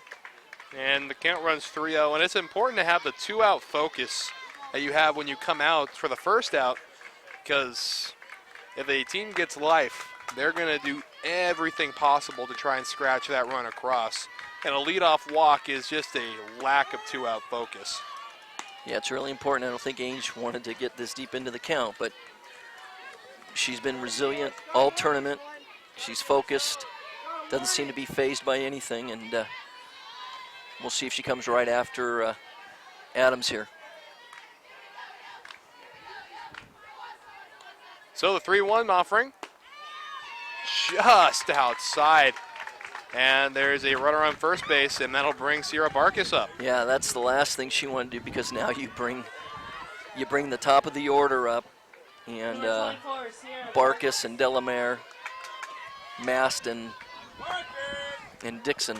I don't think Ainge she definitely didn't want to get to this. First one will miss low, 1-0. See, and the difficult part is after you get that walk, it's hard to regain that two-out focus that you need. As the first pitch there misses low, see how the second one goes and misses high. It looks like a trend starting to form here. Yeah, Yeah, Young needs to go out there and calm everything down, and I think she realizes that as well. So quick conversation out there. Runner on first base, and that is Adams.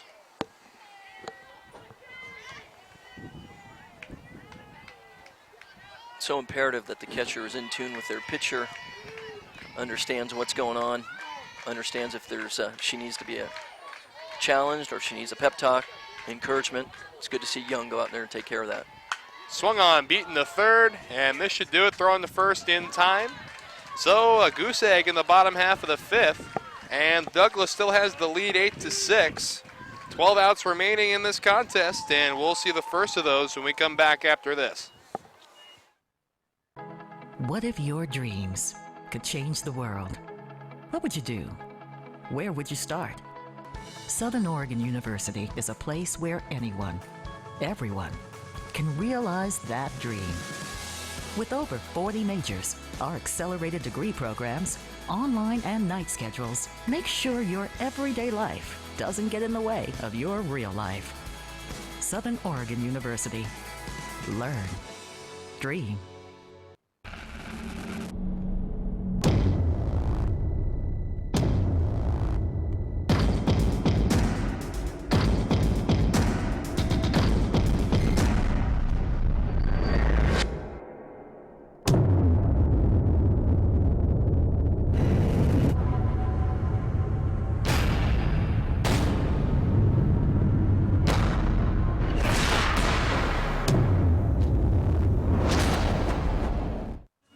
So welcoming you back to Delta Park. We're about ready to enter the top half of the sixth.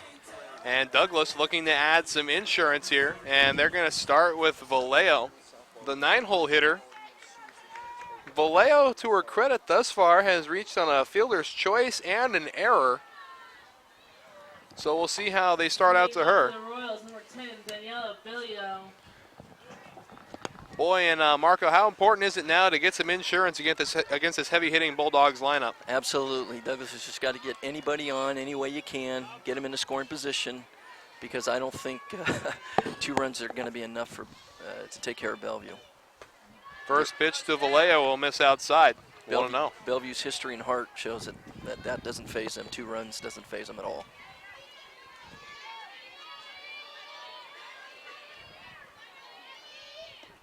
Swung on this one, beaten towards second. Vallejo will be thrown out barely.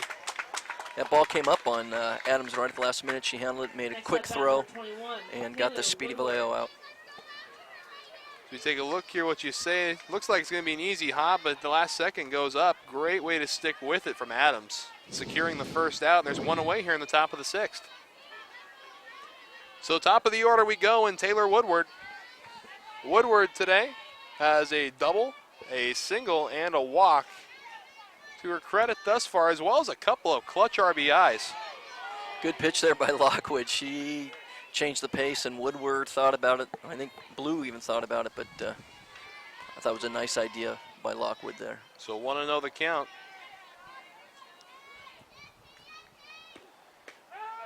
That one catches the corner. 1-1. One's across the board here in the top of the sixth. It's 2 pitches she's put out there on the lower edge of the plate, outside edge of the plate. Let's see if that's what they're going to do, stick out there or maybe bust her up high. Oh, they're sticking out there. This time it'll miss a little low. 2-1.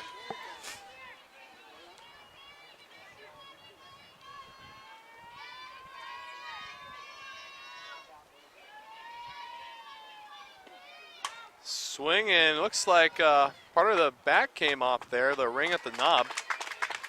As that one a quick fly out.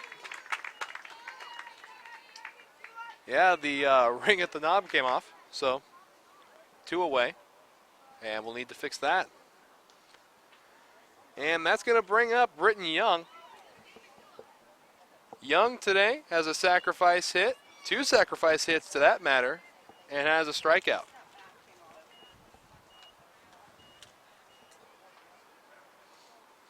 Just checking to make sure the equipment's okay.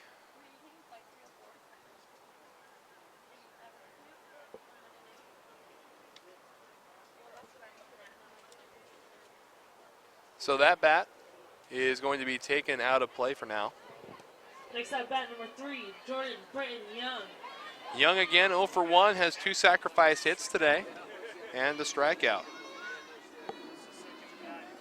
Now let's see how the difference is in the 2-out focus between these 2 teams here. Getting ahead 0-1. Good job by Lockwood, like you said, getting ahead. Now she can kind of dictate how this at-bat goes.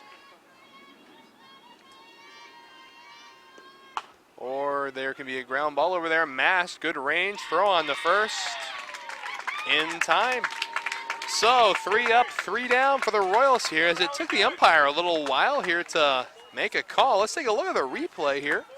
Fantastic range by Mast out there. The throw does in fact beat the desperation dive from Young. I don't know why it took so long to make the I'm call. wondering if he's double checking her foot on the bag. So, I tell you, Mast has been impressive at third base. So 5.5 complete. Home half of the 6th coming up right after this. Company Retreat with Chief Football Officer Russell Wilson. Drum circles are all about getting in sync with your teammates. And when we're in sync, it shows in how we focus on our customers. Faster, friendlier, and higher customer satisfaction.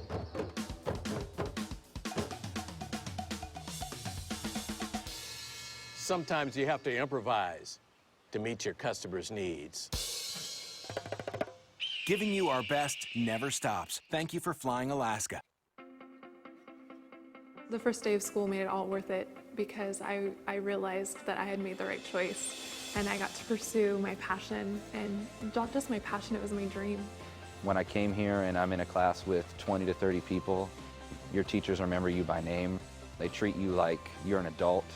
Don't do something that you hate doing for the rest of your life, because life is short. You only have one life to live.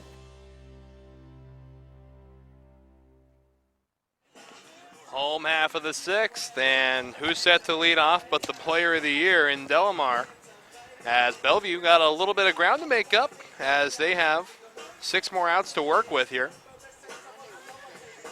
You know, it's interesting. You look at Delamar's number, batting .546, 100 hits, 11 home runs, 49 RBIs, 11 stolen bases.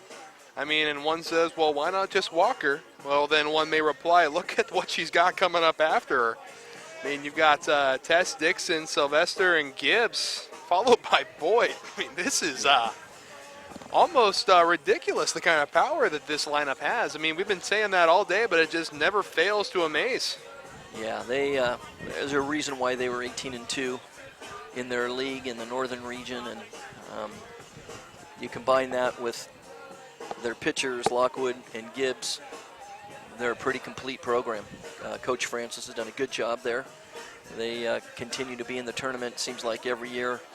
And again, they're making noise to get to that championship game. And you got to give Douglas College credit. Came into the NWAC in 2011. Has done a great job. First started with Gord Collins. And we chronicled it earlier that you know, these kids are having to pay to play, and I think that speaks volumes to their character and their desire, and they've been good for us to have in the NWAC. So again, the order is going to be Delamar, Mast, and Dixon, and it's going to be a rough inning if history dictates anything, as we're about ready to settle in.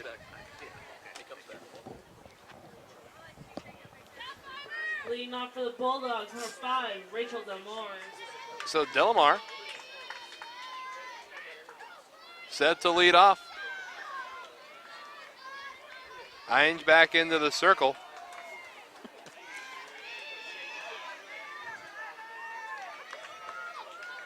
And no matter who wins this game, it's going to be a fantastic championship between Douglas and Bellevue.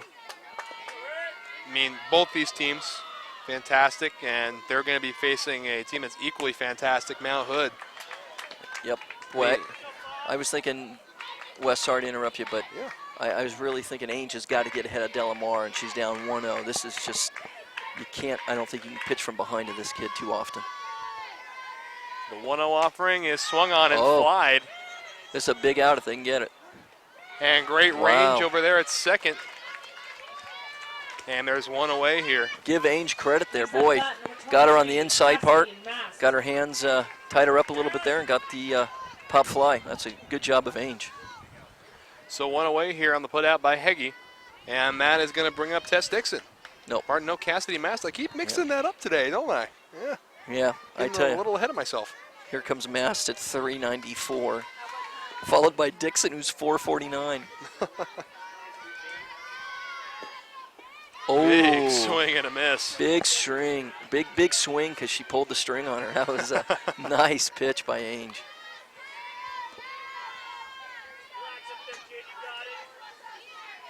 Mast playing a fantastic game over at first base today. Third base. Boy, I mix her and Tess up in many aspects. As that one goes all the way to the wall.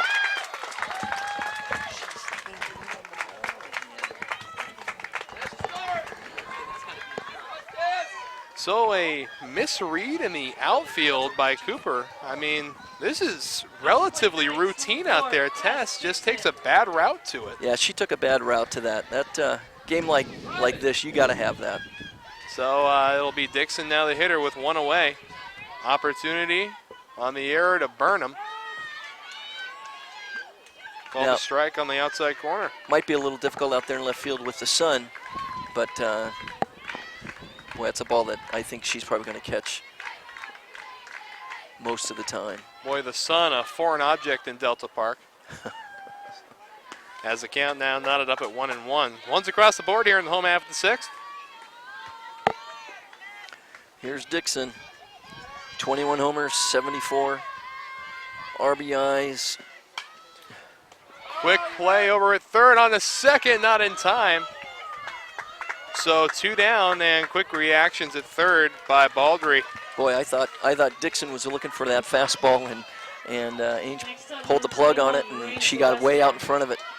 Well, look at this quick reactions out there on the base pads. Looked like it may initially get through. Quick hustle back to the bag. Fantastic. Heads up base running by Mast. And this one will miss up and away to Sylvester.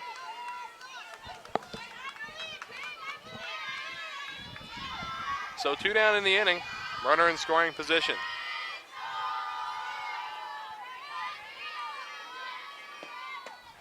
That one up and away again, 2-0.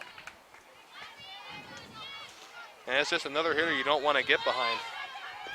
No, absolutely not. And Sylvester, a pre-med student. Swing and a miss, and kind of hard to hit if you can't see the ball.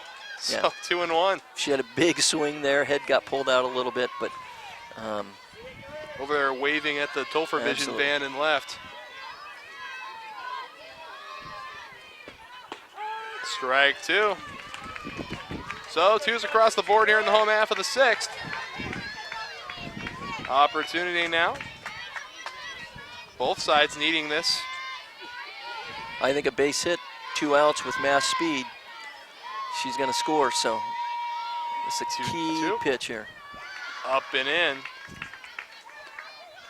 So we'll have a full count, 2 out pitch coming.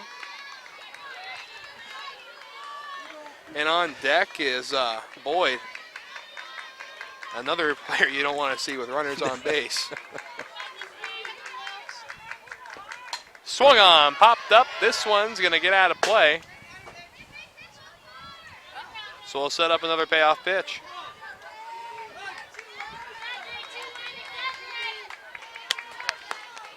Bellevue scored over 385 runs this year. Wow. So their batters know how to get the job done when people aren't scoring. Oh, goodness. And this one hit foul. Yep. But as you said, goodness, what contact there. She got out on that one, out ahead of it. So we'll set up for another payoff pitch here. Got to wonder after a swing like that, you're going to try to go with something soft away. I was wondering, you know, you're out ahead of her. It'll be interesting to see if she does, or she's just going to go back with her hard stuff.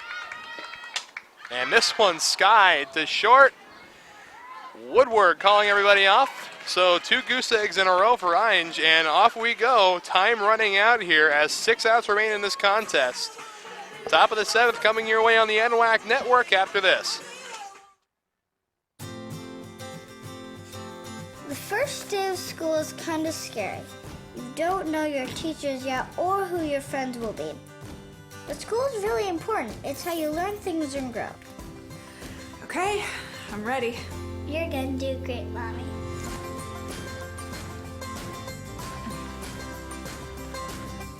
For you. For them. Clark College. Get started today at clark.edu.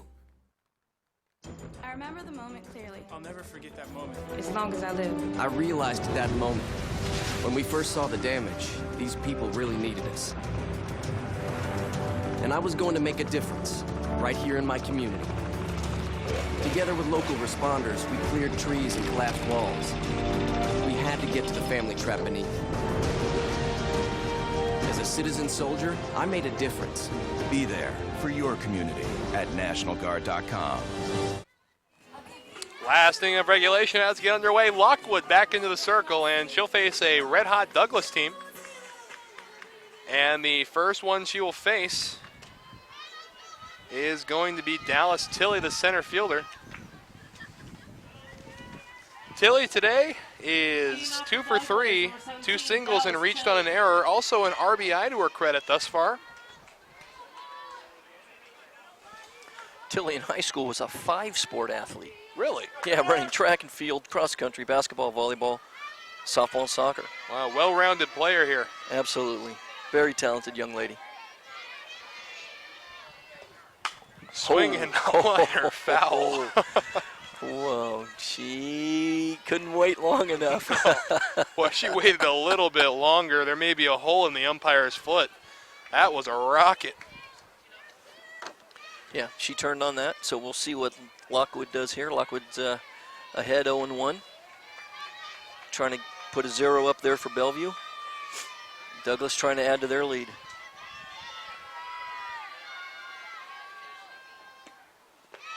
Inside, this one will get away from Boyd. No runners on, no trouble. So it'll be a 1-1 count to Dallas Tilley, the heavy-hitting center fielder.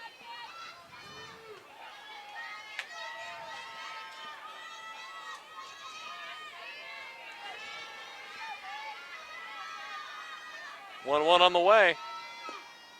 Up high, 2-1.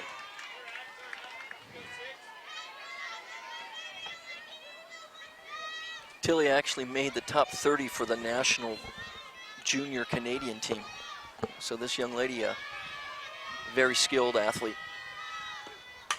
This one right up the middle, it'll be a single. That one actually hits the glove of Lockwood. So it'll be a leadoff single for Dallas Tilley. All right, Wes. The question we keep asking. Oh, boy. You got your number 4 hitter.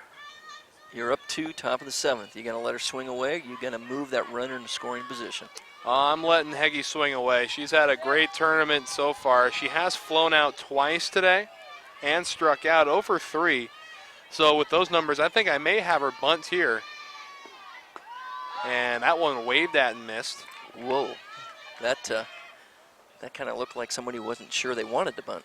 Well, I'm sure they don't ask her to do it all that much. I mean, looking at the numbers she puts up in the regular season as well as this tournament. But she has flown out to second base twice today and struck out. So, and it looks like this one's not going to leave the infield either, as Barkas will take that one. So Heggie 0 for 4 on the day. And that's going to bring up Moore. Good job by Lockwood to get that first out. Moore is 2 for 3 today with 2 singles and a fly out. Be interested to see what Moore does here. Probably going to be swinging away. Absolutely. She's had a great day so far. First pitch is in there for strike 1.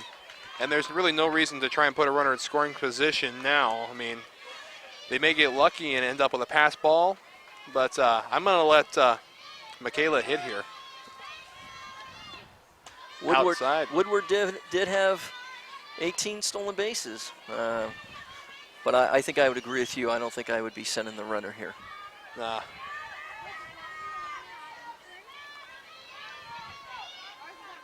Awaiting the 1-1 offering. Swung on this one to shallow center field. The throw back to first is going to be not in time. So good running for Tilly to get back there. And now a runner on first base for Laura Baldry, as a much needed insurance run is sitting at first base. Yeah, that was a it looked like Woodward was taken off. Maybe a little bit of some action there, but ball held up for the center fielder. And Woodward scampered back, beat the throw back to first base. So here's Baldry with an opportunity to do some damage for Douglas. Baldry is 1 for 2, a double and a sacrifice to her credit. Strike, good break on that one late. 0-1.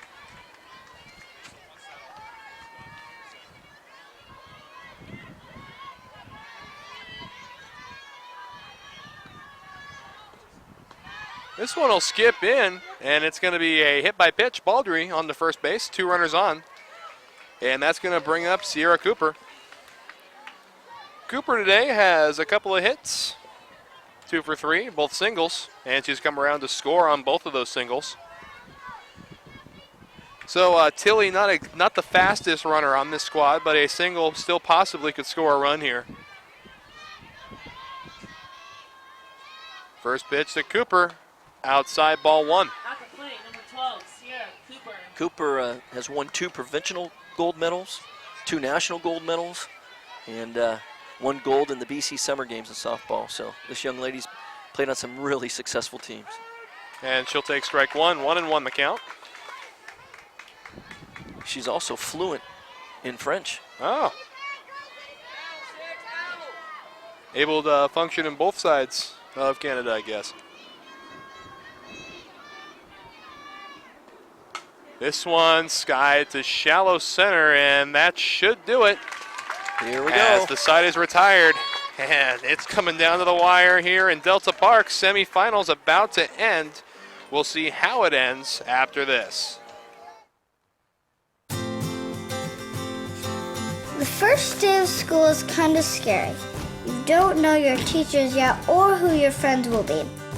But school is really important. It's how you learn things and grow. Okay, I'm ready. You're gonna do great, Mommy.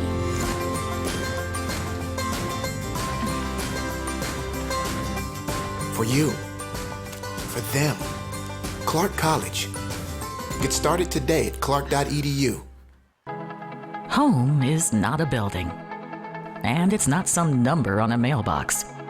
It's a place where we grow and love and learn.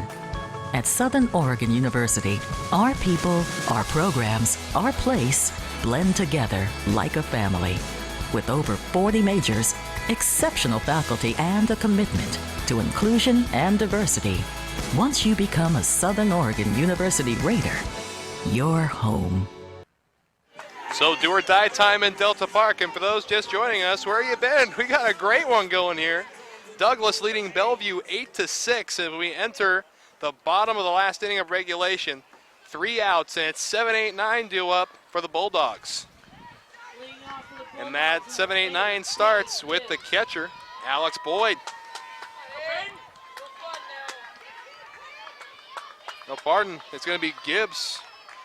Again, a little ahead of myself. I apologize, I've been ahead of myself all day so far. So Peyton Gibbs, it'll be 6-7-8 due up. Well, and as we've talked about multiple times today, Bellevue, this is not an unfamiliar spot for them. So they've been here, done it multiple times, so let's see if they can do it again. It doesn't seem like they shrink from the moment. They do a really good job. Gibbs started out this game in the circle. And now she runs the count 2-1 in her favor. Ainge working hard, wants to try to stay ahead of the hitters, but kind of hard to stay ahead of such a heavy-hitting lineup. Yeah. That one off the glove of Young, 3-1. Not a very good start so far for Ainge. Nope, Gibbs, it's in her favor. So we'll see if Ainge is gonna come right after, or she's gonna try to get her to go fishing a little bit here. Strike called, good pitch to come back with. Boy, that doesn't get much better. Inside part of the plate, at the knees. So payoff pitch coming now to Gibbs.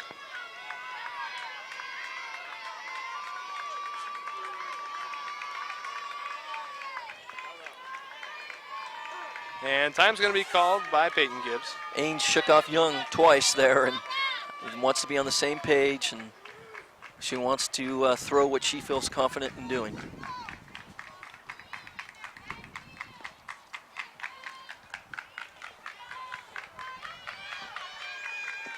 Swing, this one is popped foul and it'll get out of play.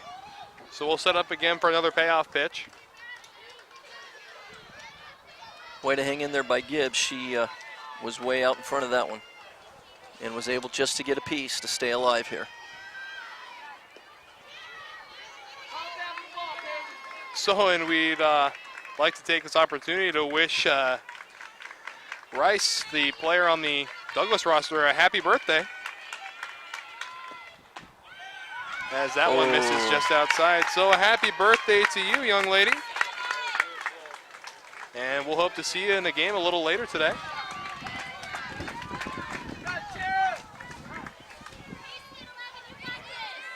And they're going to bring in a hitter. It's going to be Tara Barrio. So Barrio to work with a runner on first base.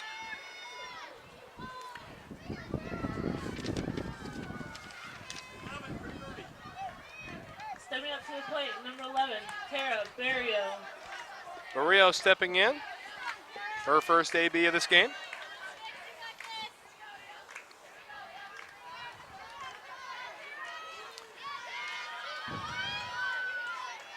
Runner at first base.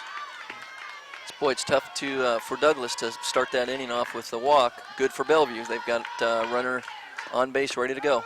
Strike one. Great pitch there. So kind of a smart decision, if you ask me, taking Alex Boyd out. She's flown out to the infield 3 times today. Good call to get a new bat in there. The 0-1 swung on and missed 0-2.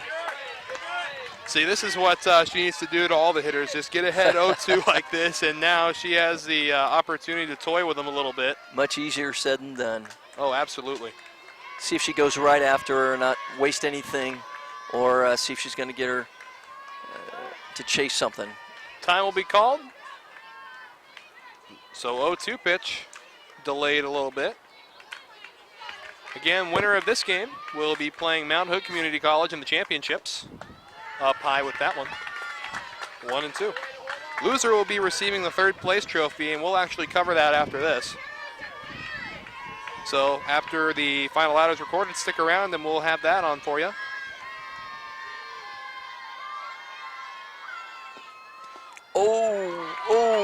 Great pitch. Whoa. 2-2. Wow. Wow. What a pitch there. Wow. Quality eye up there. And called strike 3. So 1 away here. And that is going to bring up Atwood. Atwood has a home run in this game. One could tie it up here. Boy, that was a great pitch. I thought the pitch before that was a really good pitch, but obviously he sees it better than we do. But she didn't give in and struck out the pinch hitter there. First pitch is up there in the upper part of the zone for strike 1. Threw her changeup, and I tell you, Atwood, like you said, Wes, took one deep earlier today, and This is a dangerous young lady in the box. She'll take ball one up high, 1-1. I mean, why not? They give you a strike up at that level of the first pitch. Try going for it again. So ones across the board here in the home half of the seventh. Strike two. That was one of those tough pitches that she's thrown a lot today, is on the corner, low at the knees. So 1-2 the count to Atwood.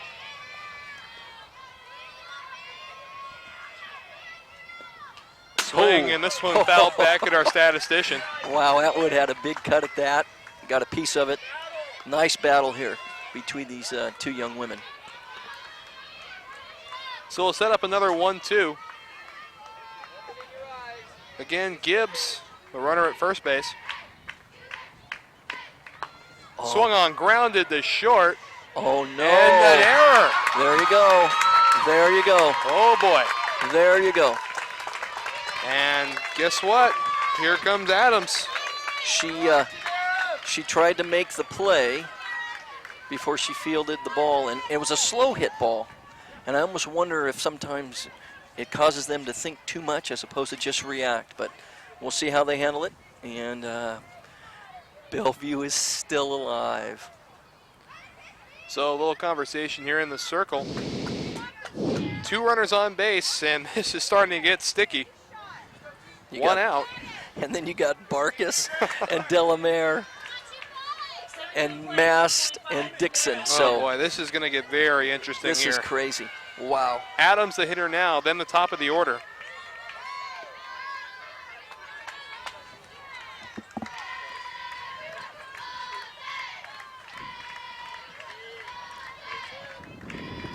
First offering to Adams. Swung on this one, fly towards third.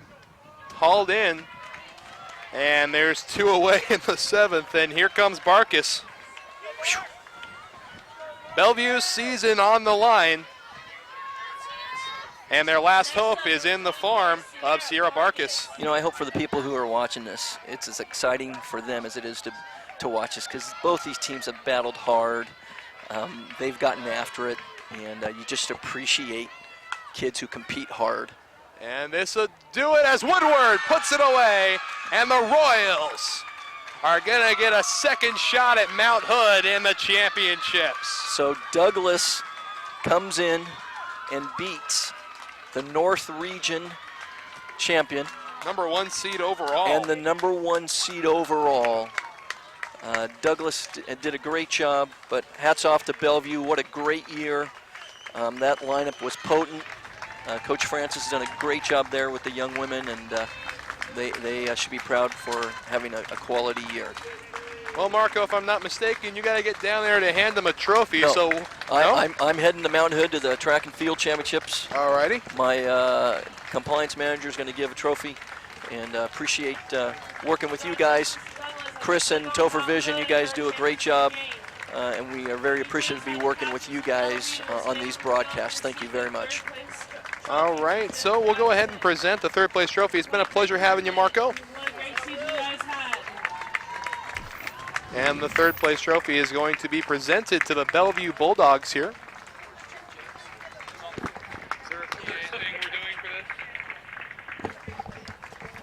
So we take a look down there on the third baseline, some emotion coming out there, completely understandable. It's been a long, hard-fought season, and it's a shame it has to end.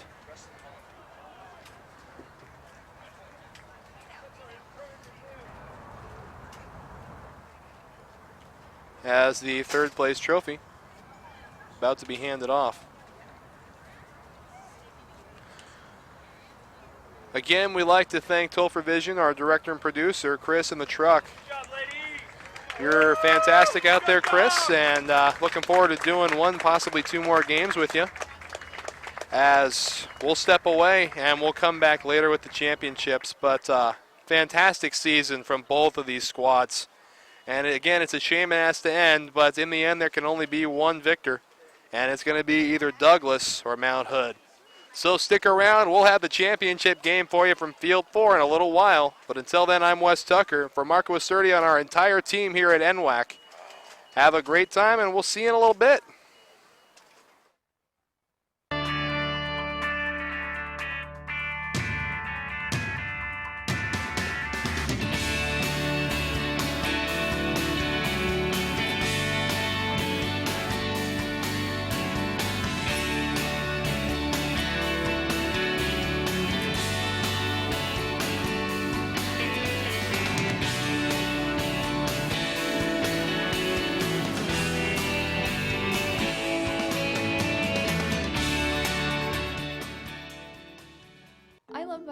biology because I'm interested in how different ticks can be on different trails can actually impact human infection rates of Rocky Mountain spotted fever. I did all of the research from the ground up.